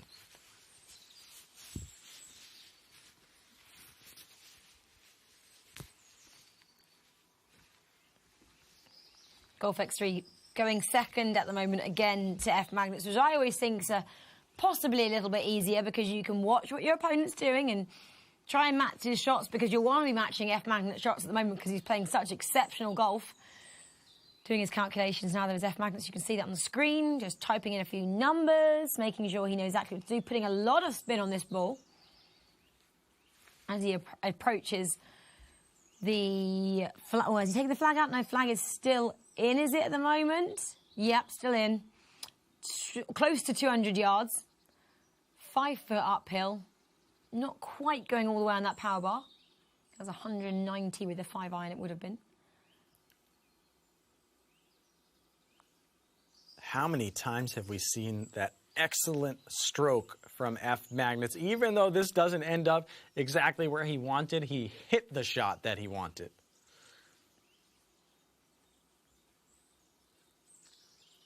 Not something that we'd expect to say at this point in the season, but F Magnets, he's the one player in this final matchup who's actually been to a final this season. He lost that first Portugal Masters to Jay Smithers. Golf X3, this is his first final of the 2021 eTour season.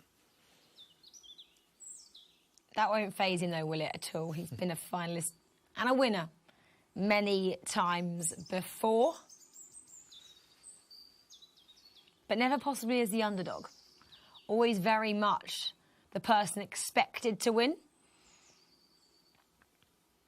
Goes a little bit too long as well, but F Magnets, I think, is still a little bit further away, so he should be putting first. Just on the edge of that green, as you can see there. Just over 20 feet is that putt, slightly downhill. Braking again slightly from the right, as we can see on the view at the moment. Yeah.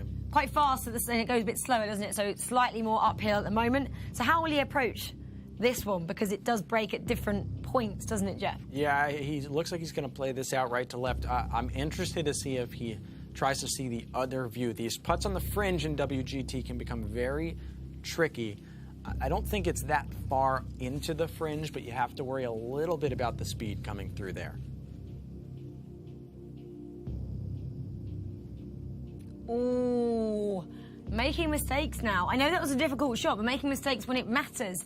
He needs to really kind of compose himself and go back to whatever his psychologist has been saying to him, because this is not the F-Mags we've seen so far in the quarters and the semis. The approach shot was just a miss, and maybe I jinxed him because I said he hasn't made any mistakes today. It was just a mistaken calculation, and when you're at this stage in the final, you cannot leave yourself a putt from the fringe, especially on a hole like this where you see how easy Golf X3 was able to just leave himself a 12-footer.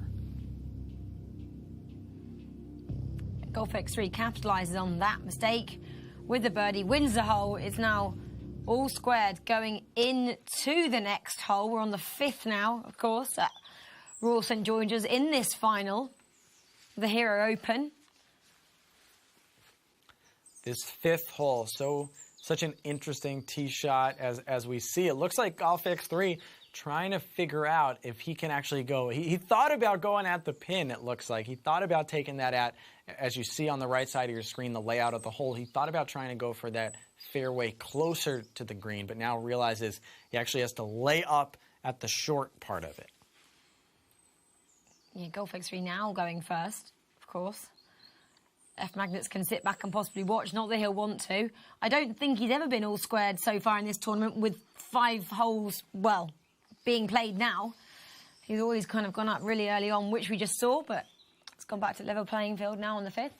And how about this?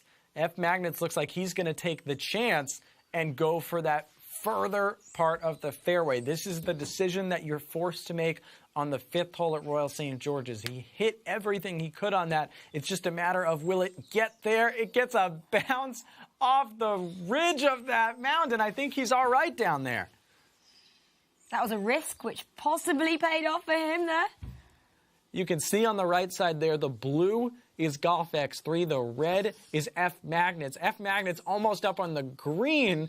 Golf X3, 168 yards out. I'm not saying that's difficult for Golf X3. He can put this close. But what a drive by F Magnets. We love to see riskier shots like that. Shows the quality which these players have. And they're just showing off sometimes when they produce shots like that. Even though it did bounce, it still kind of stayed exactly where he wanted it. But this is a heartbeat for Golf X3. Watch his ball on the side there. How close can he go? How about in the hole? After all of that, are you kidding? Golf X3 just dunks it. He was 168 yards out. F. Mag DeChambeau is all the way up here, just 24 yards out, but he has to hold this to match Golf X3. Wow. Golf X3 looks slightly smug on that one, as I would do if it was me. I'm not saying that's a bad thing. Right, F. Mags, can he respond now?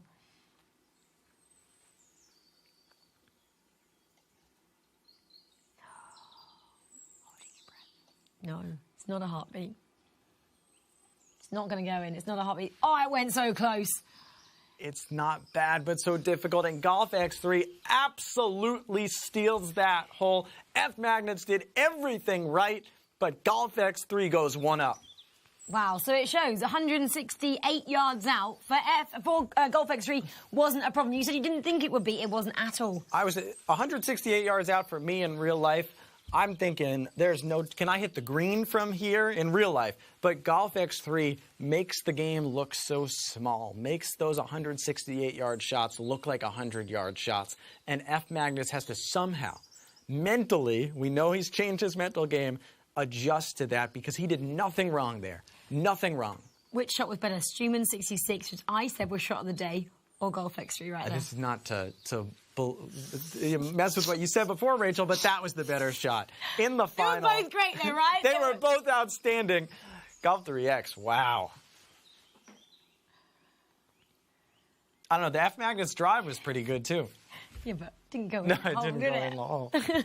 F Magnets now has to really dig deep and think about what he's been taught over the last couple of weeks. Really put everything that he's learned into practice now in this final at the Hero Open, because he is under, for the first time this tournament, he is one down to Golf X3, who has been nowhere, really, who had a pretty, uneasy start to his campaign, and he had to be pushed all the way by Steumman 66, who we didn't expect to do that. And now he's coming into form. He's playing himself into form, isn't he, when it really matters. He's no potato now. That was a great shot by F Magnus. I'll say this. This will not be, if he does win, this will not be Golf X3's most impressive victory on the eTour, but it might be the grittiest based on what he had to deal with today and after not winning the last two events, which sounds crazy for him. He's on his longest losing streak of not winning events right now. This is all grit. If he wins, I'd like to ask him what kind of vegetable he now is. What do you think a winning vegetable is? That's what I'm thinking of. I'm racking my brain. Yeah, is that a... Sparse? I don't know. I'll let him decide, because I definitely can't. It's a green bean. That's what it is. It's a runner bean, no? That's in. That's a green bean, because it's a green on the green. Goes in the hole. Oh, gosh, I need to take a breather, clearly. You take a second there, Rachel. Golf X3 is putting on a putting exhibition since that first hole. He had a bad putt on hole 1, but the last 5 holes he's been outstanding with the putter, and he's forced F Mags to dig, and now F Mags has to dig again. After that drive on the last hole, they were tied, Rachel. He must have been thinking, all right, I'm back. And now all of a sudden, he might go 2 down.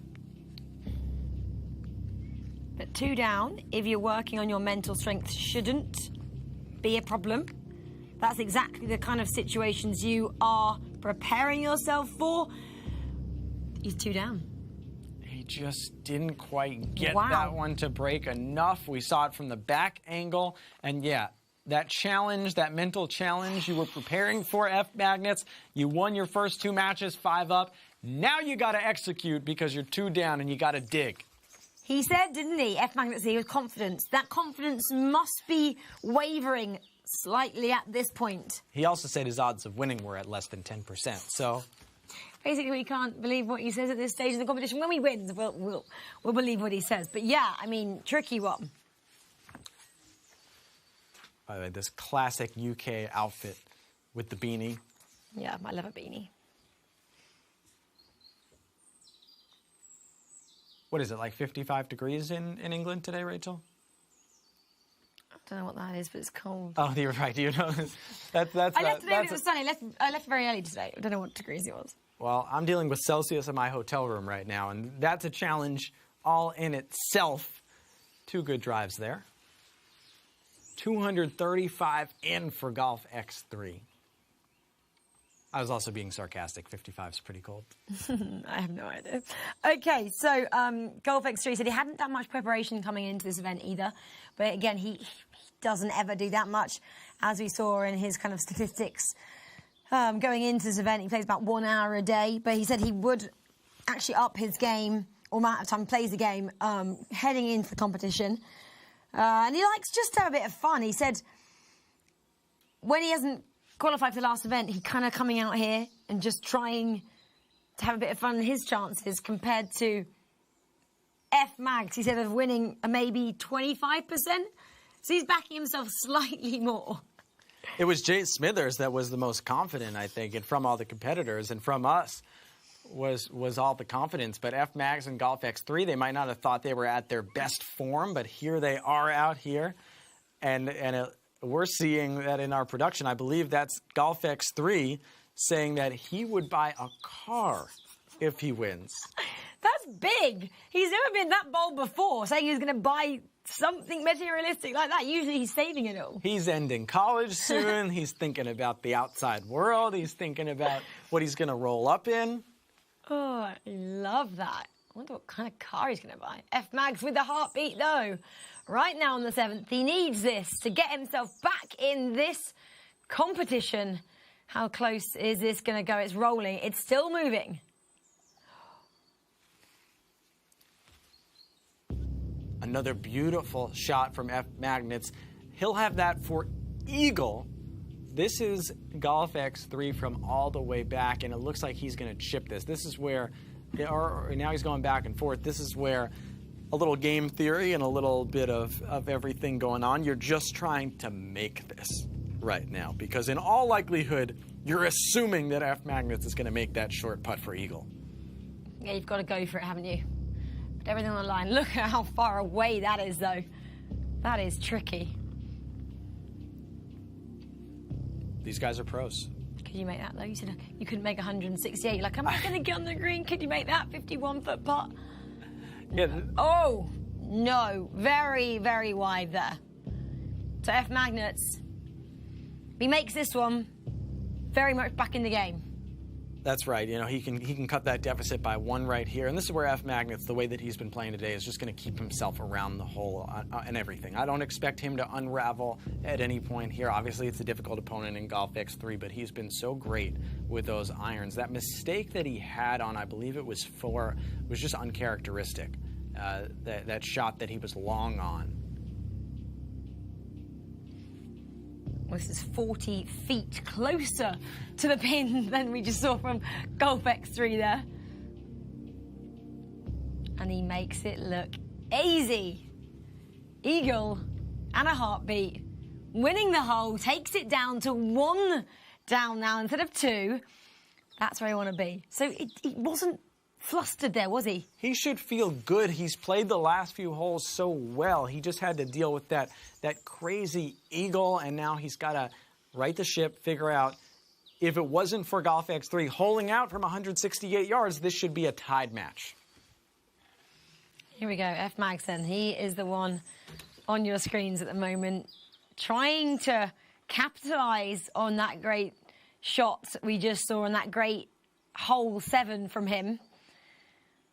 clawing back the lead that Golf X3 had early on. Golf X3, though, with an excellent stroke himself. How close can he get to the pin? 272 yards off that 457 on the screen there. So Golf X3 with 190 yards now. Pretty strong wind, though, coming in from the left. Makes things a little bit more difficult. The angle that Golf X3 looks like, at least if you're going to deal with this wind from the fairway, at least you have some room to let the wind bring that ball back here at Royal St. George's. By the way, 15 Open Championships hosted at Royal St. George's, the most of any course in England. And a heartbeat for Golf X3, trying to respond after losing the 7th hole. Already has an eagle on the day and has himself a short birdie putt here. Yeah, that looks like a pretty easy shot, doesn't it, there for him to make? But F. Magnets, he's still on the fairway. Going to change to a 6-iron. They're putting a lot of spin on that one. I love it when they just ramp that little green dot down as far as it goes. Going all out here. Slightly down as well, 8 feet elevation down. Dean Barr, not about that spin life. That backspin life, I should say. Heartbeat. If you don't know what that is, by the way, we haven't actually said that. We always think people know what the heartbeat is. It's when the screen kind of flashes white. It shows it's a perfect shot. And that's what it results in. It means it's going to be really good. Yeah. And it doesn't mean in the same way. By the way, the two competitors that Golf X3 went up against today, Dean Barr said he was shaking the whole time. We heard Steumman say he was nervous the whole time. I mean, this is the emotion that these guys are going through. The heartbeat characterizes exactly what they're going through as Golf X3 gives that putt some pace and puts it right in the hole. And that's where I say, Rachel, don't mess around with these putts this late. Hit it firm, hit it in there. It's match play. Don't worry if it goes way past. No, exactly. Well, this should be pretty straightforward for F. Magnets, which will continue the score as it is. I don't know if I love how much break he's given this. He might not be hitting it as hard as I would expect. Puts that in. 2 birdies for both the competitors in this one then on the 8th. So this is the final hole of the front 9 here at Royal St. George's. This is the 9th, 410 yard, par 4. Wind's coming from the opposite direction now. From the right, 15 to 17 miles an hour. Full power mode for F. Magnets there. Not quite perfect, not quite the heartbeat. Full power, but you see how he put full backspin on that ball too. Some of you were asking in the chat about spin. Why don't you put top spin on every drive?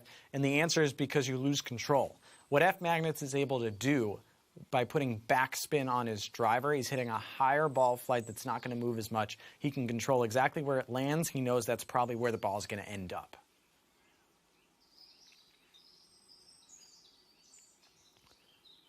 And we'll see where Golf X3, who adds some more distance where his shot goes. There are bunkers that F. Magnets was trying to avoid. Golf X3 doesn't quite reach them. No, you can see those are the 2 in front of them there. Both avoided those pretty easily. Obviously much closer now to that pin for F. Magnets. Again, not as much spin, but again, putting a bit more spin on this. Taking his time on this one. Where is he aiming for then? Slightly to the right of the pin, it looks like there, Jeff? Slightly to the right, 15 to 17 mile per hour winds whipping to the left in Sandwich today.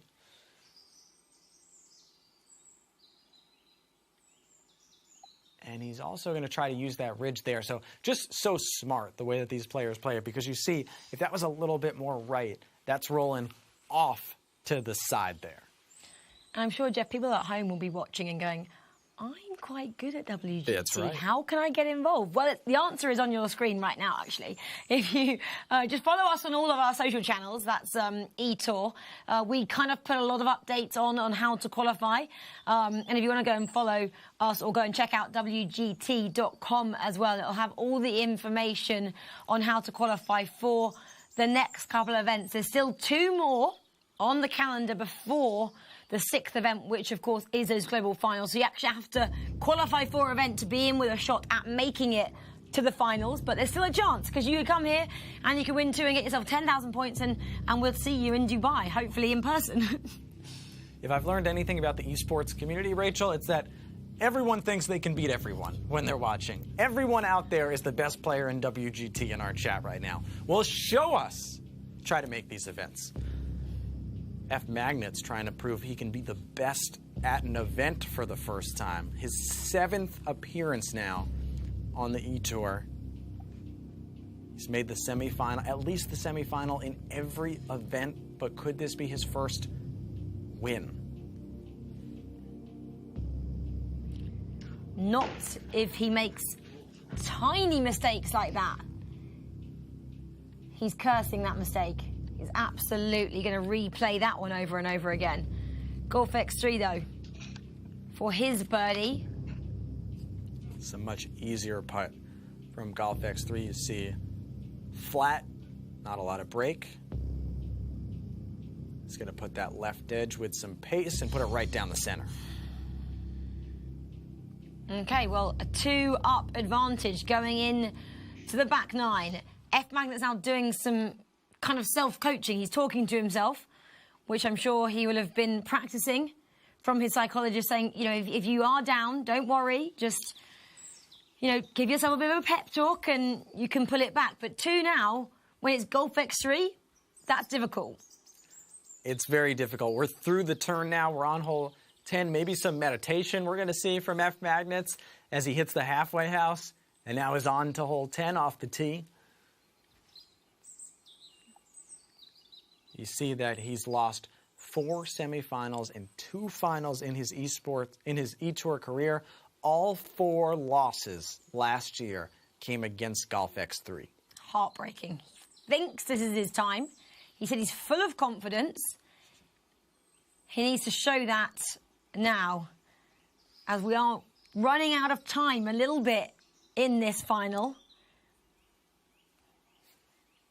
Very much in the business end of the competition now. On the final 9 holes of this final. If it's all square, of course, we can play more, but I don't know at this stage it's going to go that far. It's too early to count him out. And F Magnets, I'm sure, would say, I don't need any moral victories at this point in my eTour career. But he has been the best player today. I don't care if Golf X3 wins. Golf X3 might be the best player in this final. But when you put together each of these players' 3 matches, F Magnets was incredible in his first 2 rounds today. And taking a very aggressive line at that back pin location on the short side on the left. That's a very solid shot. I know he didn't get the heartbeat, but this is a very difficult hole location with over 20-mile-per-hour winds. It's a very strong shot. Yeah, if you guys are just joining us now, F Magnets, he had a 5-up win over Irish King 19-16 in his quarterfinal, and then 5-up over Jay Smithers, 2-time champion already this season on the eTour, to join Golf X3 in this final. Golf X3 getting a heartbeat, and this could be a turning point in the match. He's already 2 up. He keeps it just inside of F Magnets. He shakes his head. I don't think that was as good as he thought. Most casual WGT players would take that any day, but these guys want to be right in there next to the hole.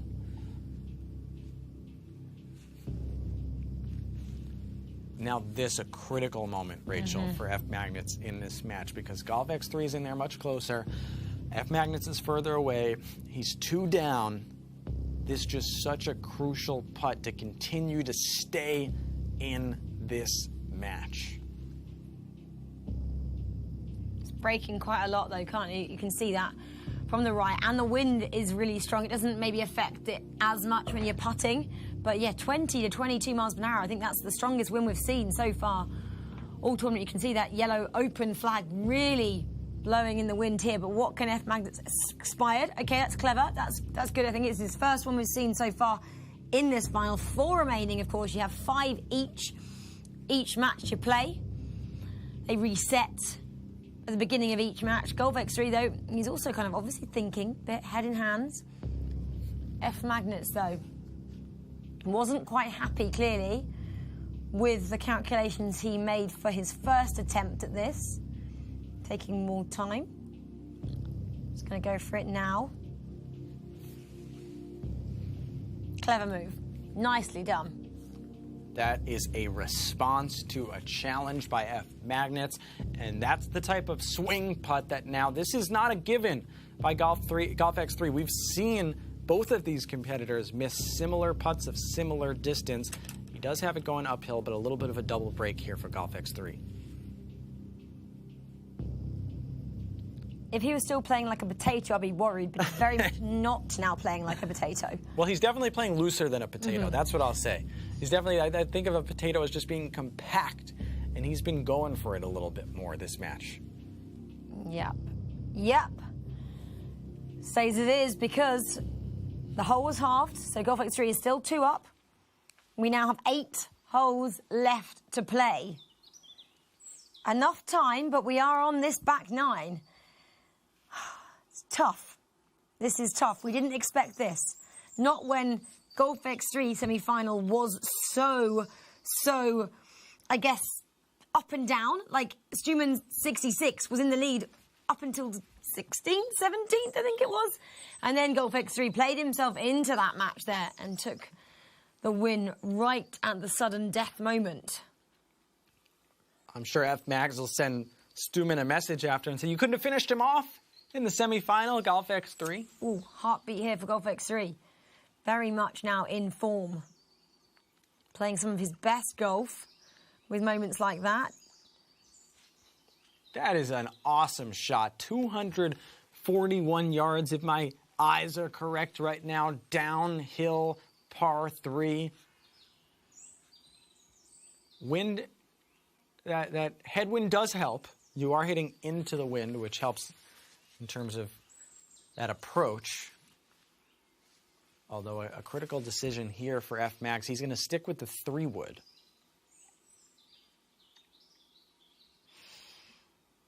Not quite as perfect as Golf X3's. Bit shorter. Still on the move? No, it's quite a distance behind Golf X3's shot, so he will be putting first. 19 feet. Slight break from the right there. Bit of a tailwind, not that that matters at the moment. Pretty flat as well. He used a timeout on the last hole. I wouldn't be surprised to see him use another one here. Has he got 4 left? He's got 4 left. He's got 3/4. Yeah. Is what we'll say. 3/4. We didn't win to get to the 4. But again, it just feels, it feels like F Magnets has to work for these birdies and pars right here, as this is going to be a bender right to left. And again, it looks like he might take the full time. He's going to take the putt. You said he's got to, really, because he might need those closer to the end of this match. Oh, yes! Love that. That was good. Another response from F Magnets. He has been unconscious on these last couple holes, staying in this thing. Golf X3, can he respond now? This has a hard break to it. Golf X3 wasn't maybe as surprised as I was for that one. I loved that finish from F Magnets. Okay. Again, half. 10 feet. Instead of the 19, 20 we just saw from F Mags.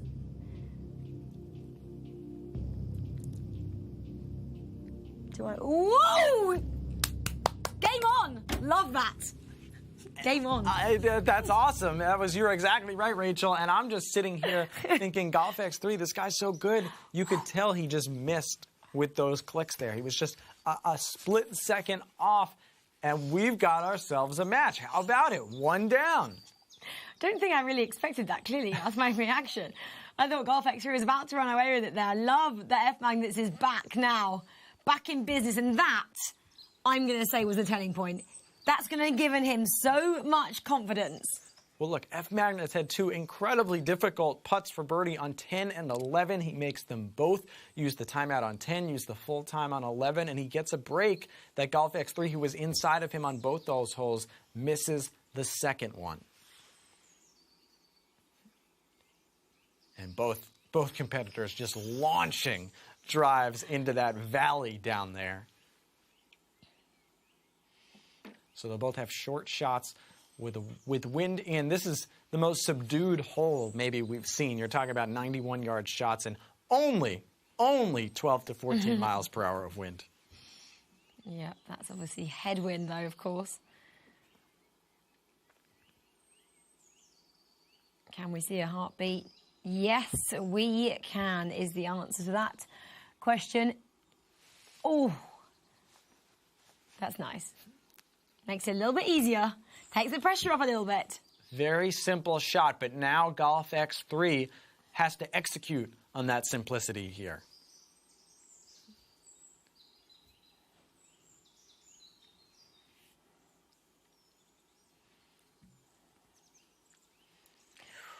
Heartbeat matching. He hit it exactly how he wanted. Is it another eagle? Almost! Golf X3 sticks it. Wow, that would have been something special if that had gone in there. Not that that wasn't a special shot, but if it had gone in, wow. Okay, F. Magnus then. We'll make this one. Not going to doubt this. A stressful 4.5-footer. Maybe not for someone who's been doing psychology coaching. You would think. You would think. I'm imagining his Swedish guru sitting out there somewhere. He said, as he knocks that in the middle of nowhere, Sweden, sitting out in a field, maybe watching this. I'm not sure how much technology he has. We know he plays WGT. He sent him a letter this morning. It arrived. It's fine. Sent via courier. Pigeon, isn't it, in Sweden? Courier pigeon. Pigeon all the way to Brazil, where F. Magnus resides. You know, it's a fast pigeon. It's migrating over there for the winter. WGT connecting humans, animals, the world. As we head to 13, it's Golf X3 still 1 up. But F. Mags with a little bit of juice right now. Excellent shot there on the drive.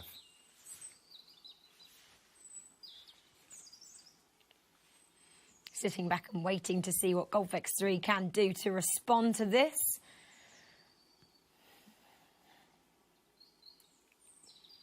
That's all you can do at this stage, isn't it? Wait and watch what your opponent can do. 2 excellent strokes. These guys not making mistakes off the tee. We saw a few of the competitors, especially in the quarterfinals, who lost. You make an errant shot off the tee, you're not in the position that you want to be, but these guys have been lights out off the tee.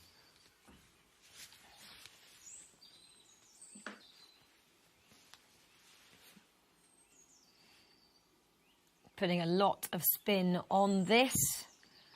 4-iron there for this just under 200-yard shot. Very much a pretty strong tailwind. The flag stick has been removed. Going for this one is F. Mags. And hits it perfectly, Jeff. He's got a heartbeat. We've already seen Golf X3 with an eagle. F. Magnus giving himself a nice short uphill putt. A beautiful shot.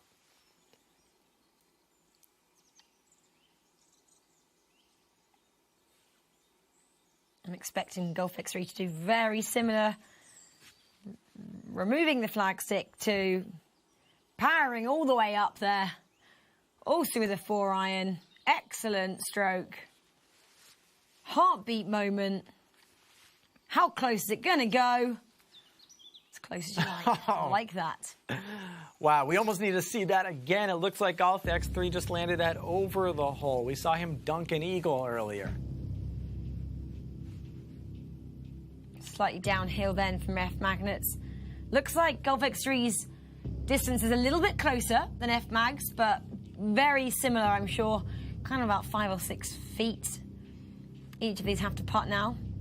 Yeah, I thought F. Magnus was going to be putting uphill. He's downhill, like you said, and you just made 2 outstanding putts. don't give this one away. Nice.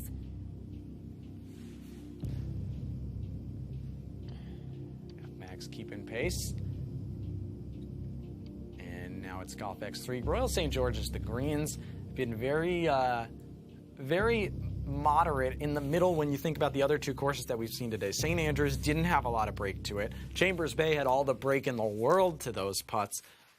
We've seen something in the middle here. Well, this is now the 14th, so 5 holes remaining. Golf X3 still with the advantage. That's been like that for a number of holes now. F Magnets had the advantage early on. Let that go. Golf X3 did go 2 up. Brought it back now to 1 up. Really want it to go all squared at this point.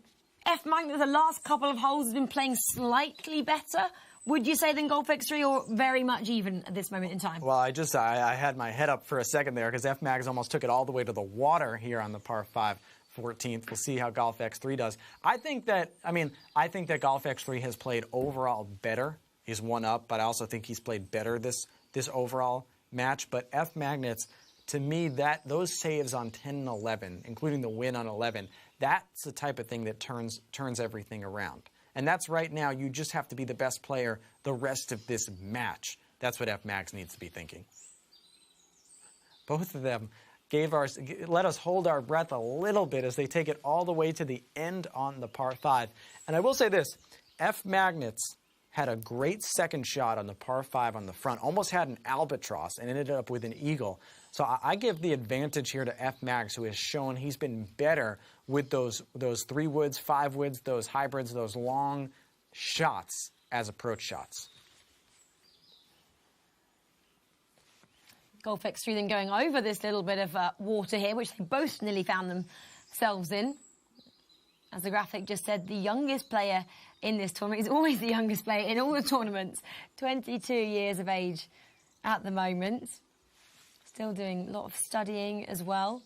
Wow, always has the support of his parents. We've seen his mum make appearance in a couple of interviews, Jeff, which, like Jason was last time, their families are so important, aren't they, to helping them fulfill their eTour dreams. Well, we know F Magnets has moved an ocean away to Brazil for his significant other. A lot of support shown by the families of these players. Obviously, they have to put in the time, Rachel, so their families supporting them on their journey.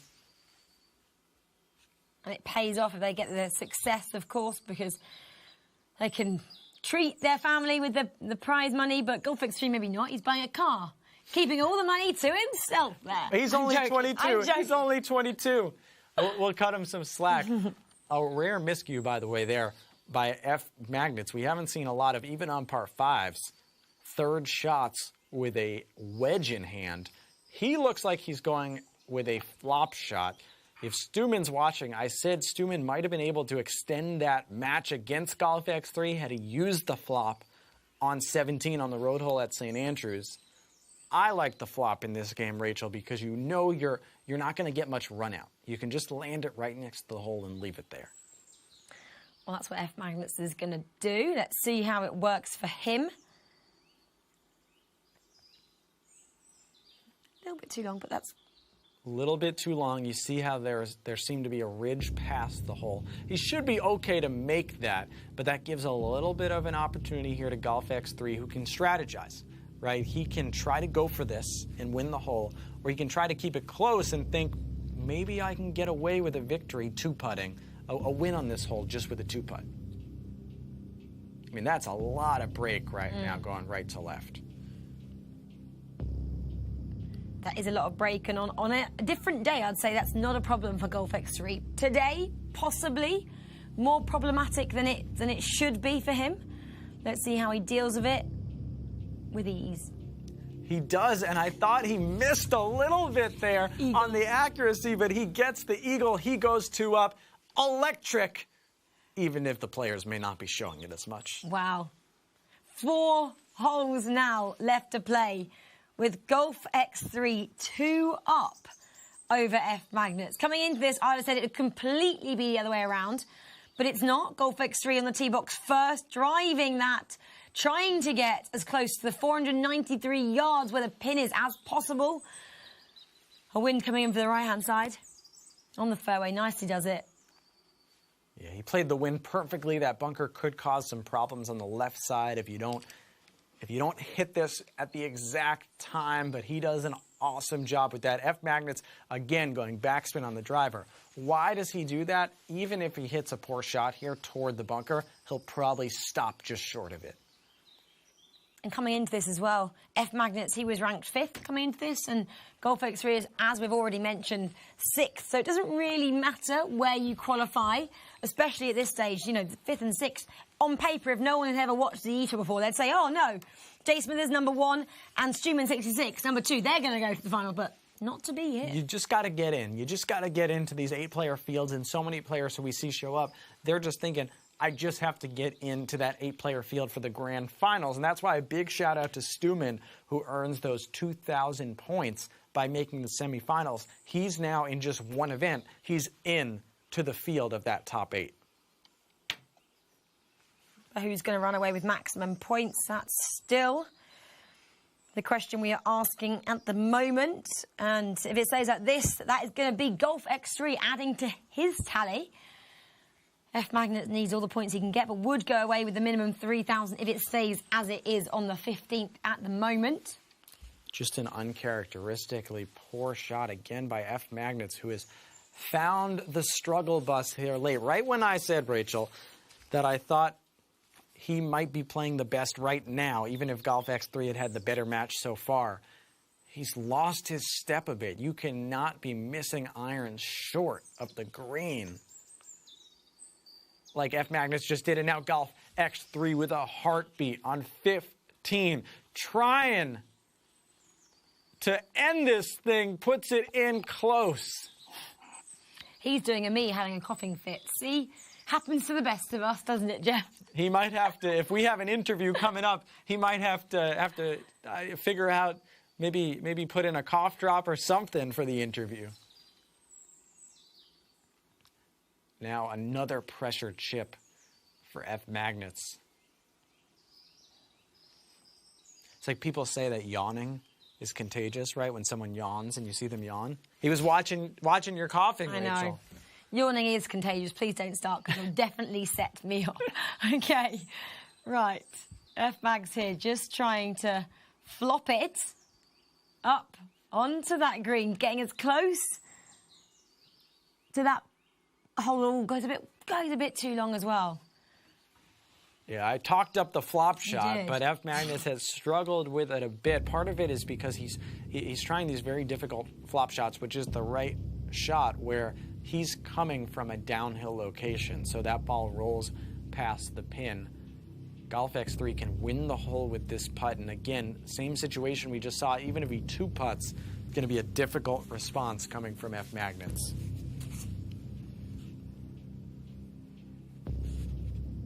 Not a great lot of power on this. It's only 10 feet, of course. Ooh, that is going to hurt slightly wide. Just literally rolls off the side of that hole there. F. Magnets, though, can he respond with this a slightly closer distance to the hole there? Very similar to the putt that Golf X3 missed on number 11. That was the hole that F. Magnets made a big putt to actually win the hole on. And now, I mean, we've been talking about it all afternoon, all night, all morning, wherever you may be watching.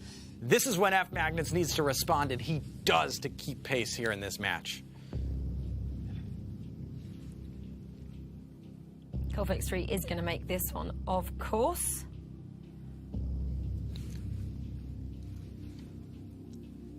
There we go then. Hole was halved, stays as it is. F. Magnets not letting Golf X3 get any further away, but still 2 up on the 16th. 3 left to play. We really are counting down the holes now. This one's very short though, Jeff, on the 16th here. Very short, I believe 100. It's 165 or 185 based on my eyes, 165. But look at that wind, that tailwind, 17 to 19 miles per hour. And we're going to see if a change of clubs comes here from Golf X3. This seems like too much, perhaps could be too much club with the 7-iron. He's not going to play it all the way. Golf X3 looks up to the sky and say didn't like that shot as much, but I didn't love the club choice, Rachel. Okay. I thought that just, you know, with that tailwind, I just thought that he had too much club. I probably would have gotten down 1 and just played a full shot, maybe with less spin. Of course, Golf X3 has won 5 times in the eTour, and I haven't, so who am I to say anything? But, you know, sometimes these guys overthink things. well, let's see what F Mags does then. So is he removing? F Mag's a little bit of a different situation because he has to go for that pin. And he gets the heartbeat. Very different position. Oh, close. Very close. Very nice. F Mags did a good job keeping that out right, his shot, so he actually caught the wind a little bit better. And now here we go. Golf X3's got a very difficult putt. This is look, if this is championship pedigree, if he makes this putt, he deserves to win it all. I'm just going to sit back and watch and wait. It has been an enjoyable day of watching eTour action, especially between these two, F Magnets and Golf X3.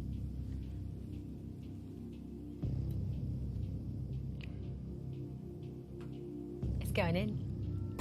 That is an incredible stroke by Golf X3. He might not have any emotion. We've got emotion watching that because that might be the dagger to F Magnets.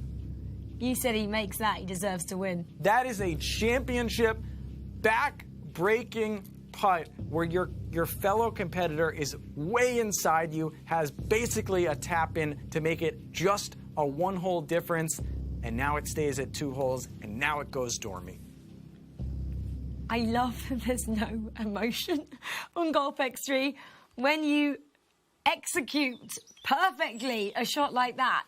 Surely, inside maybe your heart is beating a little bit faster, but wow, that was special. Stay 2 up with 2 to go now. This is it. It could all be over now, Jeff. That's right. All Golf X3 needs is a halve. They are on to 17. And Golf X3 has to be feeling like he didn't have his best stuff today, Rachel. He didn't, but he had his best on that putt on 16, and that might be the signature shot out here. This is when I'm now getting nervous, and I'm not sure who I'm nervous for. I'm just nervous for everybody involved. Can I give you... You're British. You're from the UK. So is F Magnets. Can I give you the comparison that I think we might be at right now? Andy Murray. Because I'm looking at F Magnets, and you got the big 3, right? You've got the big 3 of Golf X3, Young 46, and Jay Smithers, and it just feels like F Magnets, as close as he comes, he can't quite break into that big 3. He needs to do it on home soil. This is his chance. This is home soil. This is where Andy Murray does his stuff, right? At Wimbledon. Doesn't seem to be the case at the moment. This is a great shot by F Magnets, though. It is a great shot, but that's quite far from the hole still. Golf X3. This possibly won't challenge him. 124 yards out, slightly downhill, 1 foot going all the way on the spin here. Okay, the wind's a bit tricky, but it's been tricky the entire way through the tournament, and it's not proved a problem for any of these guys. Jeff, are we about to see him take his 6th title? I think so. This is too easy for him. Pins in the middle. Not enough variables to stop Golf X3, although we don't see a heartbeat on this one. So he's a little bit further out, a little bit of a wave to putt over. It's not done yet. But let's check out the break. Not a lot of break here. And I think that's the difference here. Down 2.2 inches. It's got a little bit of speed. He's missed a couple similar putts, but you just don't see enough break, I think, to throw him off his game here. My heartbeat's going. I see, I'm looking at Rachel right now. Her body's blinking. The heartbeat is going right next to me. It is. Whose day is it going to be? Can he make this? No! Golf 3 leaves it out to the right. The pressure is absolutely getting to him. F. Magnets just sat up. I think that's the most emotion we've seen from him all day. Trying to force an 18th hole. It's going to go to the 18th. Come on. F. Max, what have you got?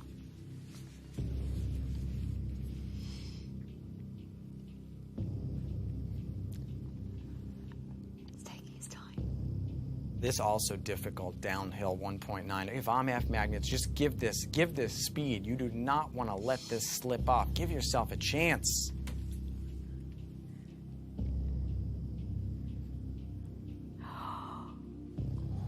I thought that was going slightly wide. Okay, F. Magnets is still in with a shot. F. Magnets loves these slow putts that make us stressed, but he maintains his composure. We're going all the way to the 18th hole. 2 weeks ago, Colin Morikawa walked down this fairway, putter in hand, knew things were done. A little bit different this time around. What can we expect from this final hole, Jeff? I think that Golf X3 has to forget that hole. He has to throw it out of his mind and just think it's a pretty simple 18th hole. I just have to play my simplest form of play, probably get out of here with a birdie, and I'm the winner. But F. Magnets, by the way, a bold tee shot splitting the bunkers. That's lovely. And sending a message to Golf X3, try to keep up with me. You don't need to hit driver here. How is Golf X3 going to respond to this? Possibly the last hole. We can see it go further if it needs to. And you see what I said about don't need to hit driver. Golf X3 hit about 7/8 of a driver. He lays up a little bit here, but he did hit driver. It's gonna don't roll. Whew. Folks, I appreciate everyone. We appreciate everyone that's been with us for the last 3 hours or so, 3.5 hours, Rachel. This is the most critical shot that we've seen all day. Golf X3 is going to go first. He's 1 up on 18. He's got tailwind, and you see how that green drops off on the left side. You cannot miss this long and left. Golf X3 looks away for a second, played it a little bit conservatively on that right side. That's what you do when you're 1 up. On the green. F. Magnets now in between those two bunkers, looking for his first final victory, his first title. He's in good position because he can play with, he's got a 9-iron in hand. He can play with a higher lofted club and keep this close. He doesn't have to worry about that back left, Rachel. I think he's got to just go for it. You've got to try to continue the match. It's an excellent stroke with a heartbeat coming back toward the hole. And it's inside of Golf X3's ball.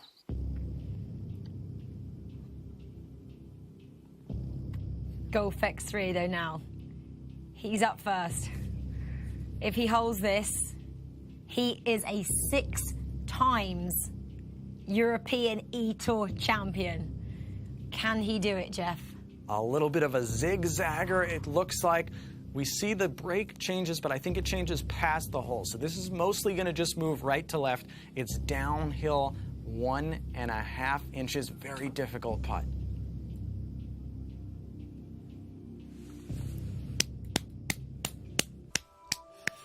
And just a slight nod from Golf X3, now a 6-time eTour champion. For the first time in 2021, he is a winner.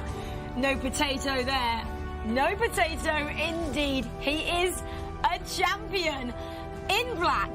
No Tiger Woods red today for Golf X3.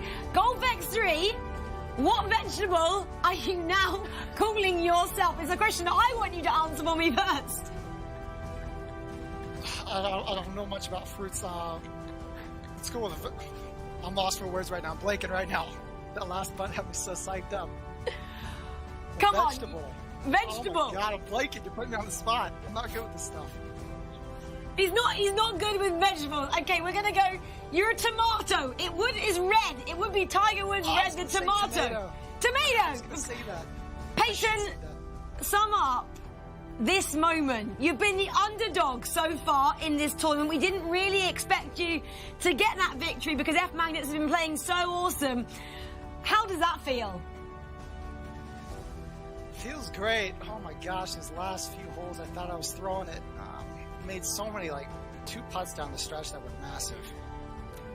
Golf X3, we have to go back to hole number 5. You're 168 yards out. F Magnets has hit a bomb right next to the green, and you hole out from 168 yards. What happened on that shot?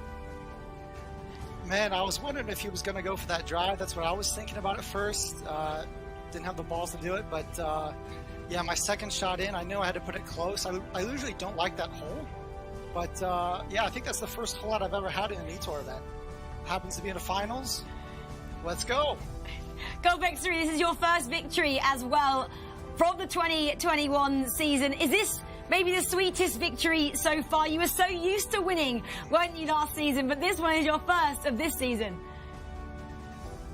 Yeah, this one means a lot. Believe it or not, I felt like I was the worst in this event out of all of them. I didn't really play well. I just made a couple big putts down the stretch. Somehow squeezed through the group stages. Steumman almost took me out there if it wasn't for that 17th hole. So I'm just lucky I won. To be honest, I didn't feel like I played great, but here we are. Not playing in that last event, Golf 3X, I'm sure that was so difficult on you to have to watch for the first time. What did you take away from that? Well, I didn't catch much of it. I saw Josh was playing great. I was hoping to come in here and face him in the finals, but not much, to be honest. I just kind of came here and did what I usually do, and sometimes it works, sometimes it doesn't, and today it just happened to work. Golf X3, just so you look off camera as well, is your mom in the room? Has anyone come in yet to congratulate you? No. Have they sent you a text? No, I'm just looking around. I don't know. I can see if she comes up here. We love here an we go. interview with your mum. She's always great entertainment on camera. But another question we had, obviously, it was between you and F Magnets. You keep getting the better of F Magnets in these final situations. Why would you say that is? I got no clue. If you knew, tell me, because I don't know why. He played pretty good. He had a few mistakes down the stretch, but he made some clutch putts, especially when he was down like 2. He made a lot of big putts to keep it in there, and he almost got me there at the end. We're now through 3 events this year. You finally get your first victory of the season. As we look into the second half of the year, how do you feel about your game right now compared to last season?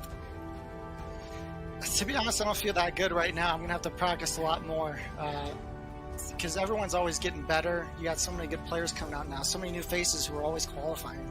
Like last event, I didn't even get to the event because Kelps beat me in the group play. So it just goes to show people are getting better with these clubs. I'm going to have to get better myself. I can't stay stagnant or people are just going to surpass me. You said to our production team, Golf X3, that if you won, you were going to buy a car. Is that true? And what car are we going to see you driving around in very soon? I'm not sure about that. Car prices are pretty high here right now, so I'm going to have to wait. But I'm looking at like a Miata, little Mazda Miata. Those things look pretty cool. Nice. I love that. And are we going to see you now bounce back and qualify for this next event? I sure hope so. I'm going to try. I'm going to have to practice some more. I don't want to get destroyed like last event. So, yeah, I'm going to try. I'm going to have to practice a lot more, I think. Well, we really wish you the best of luck in that. Congratulations, Golf X3. You are our Hero Open 2021 champion. Awesome job there. Thank you, thank you, thank you. Love to see that. What a great champion. 6-time champion, but he's got to practice more. You know, for the kids out there, you can always keep practicing.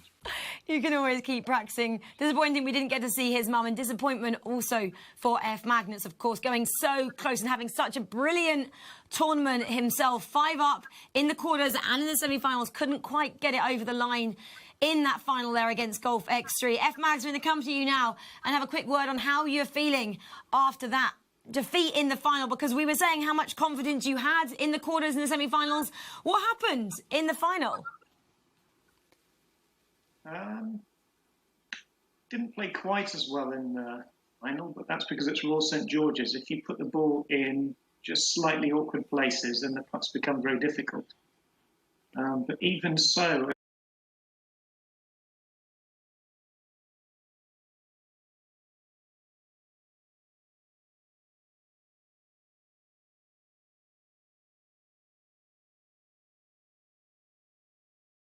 one down with Peyton having a hole out and holding two enormous bendy putts is probably the best match we've had so far, I think, in terms of me being able to compete with him. So I think I'm getting better at this version of the game.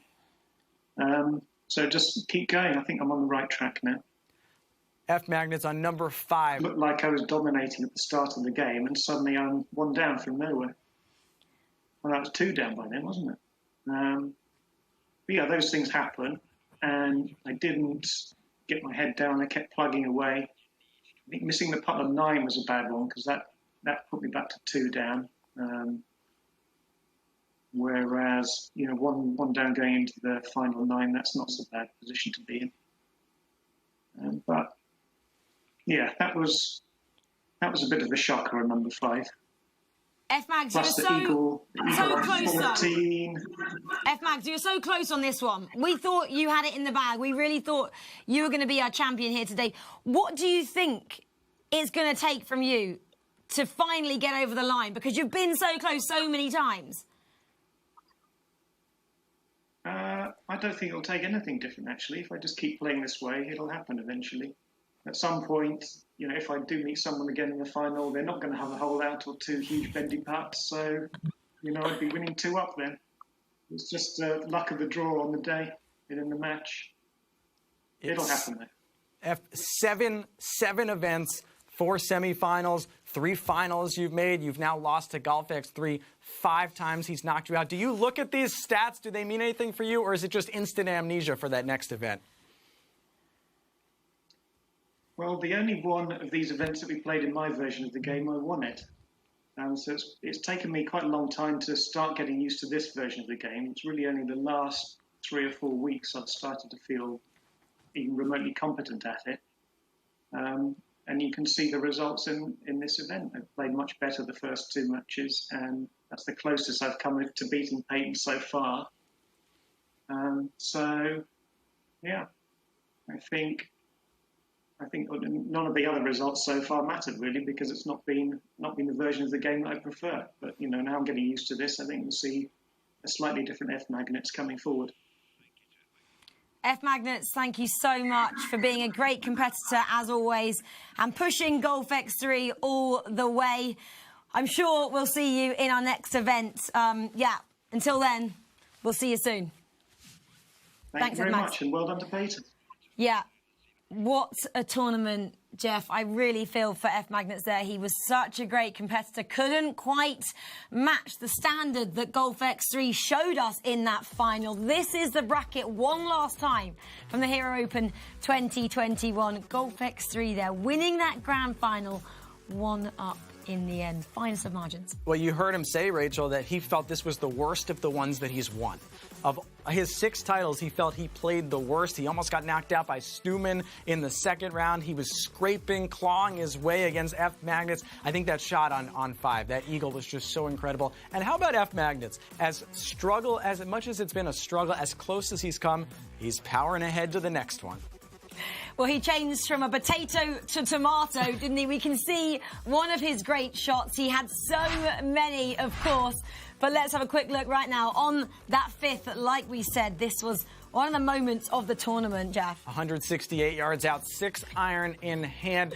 F Magnets is right next to the green. He's pitching. He's taking a sip of his water right now. He feels great after the drive, but Golf X3 just throws it in the hole, couple bounces and in, and this is when things changed. You heard F Magnets say that was ridiculous. He couldn't believe that happened, and that was the difference, by the way. 1 up was your final for Golf X3. It was ridiculous. We were talking about 168 yards out. We might not even make the green.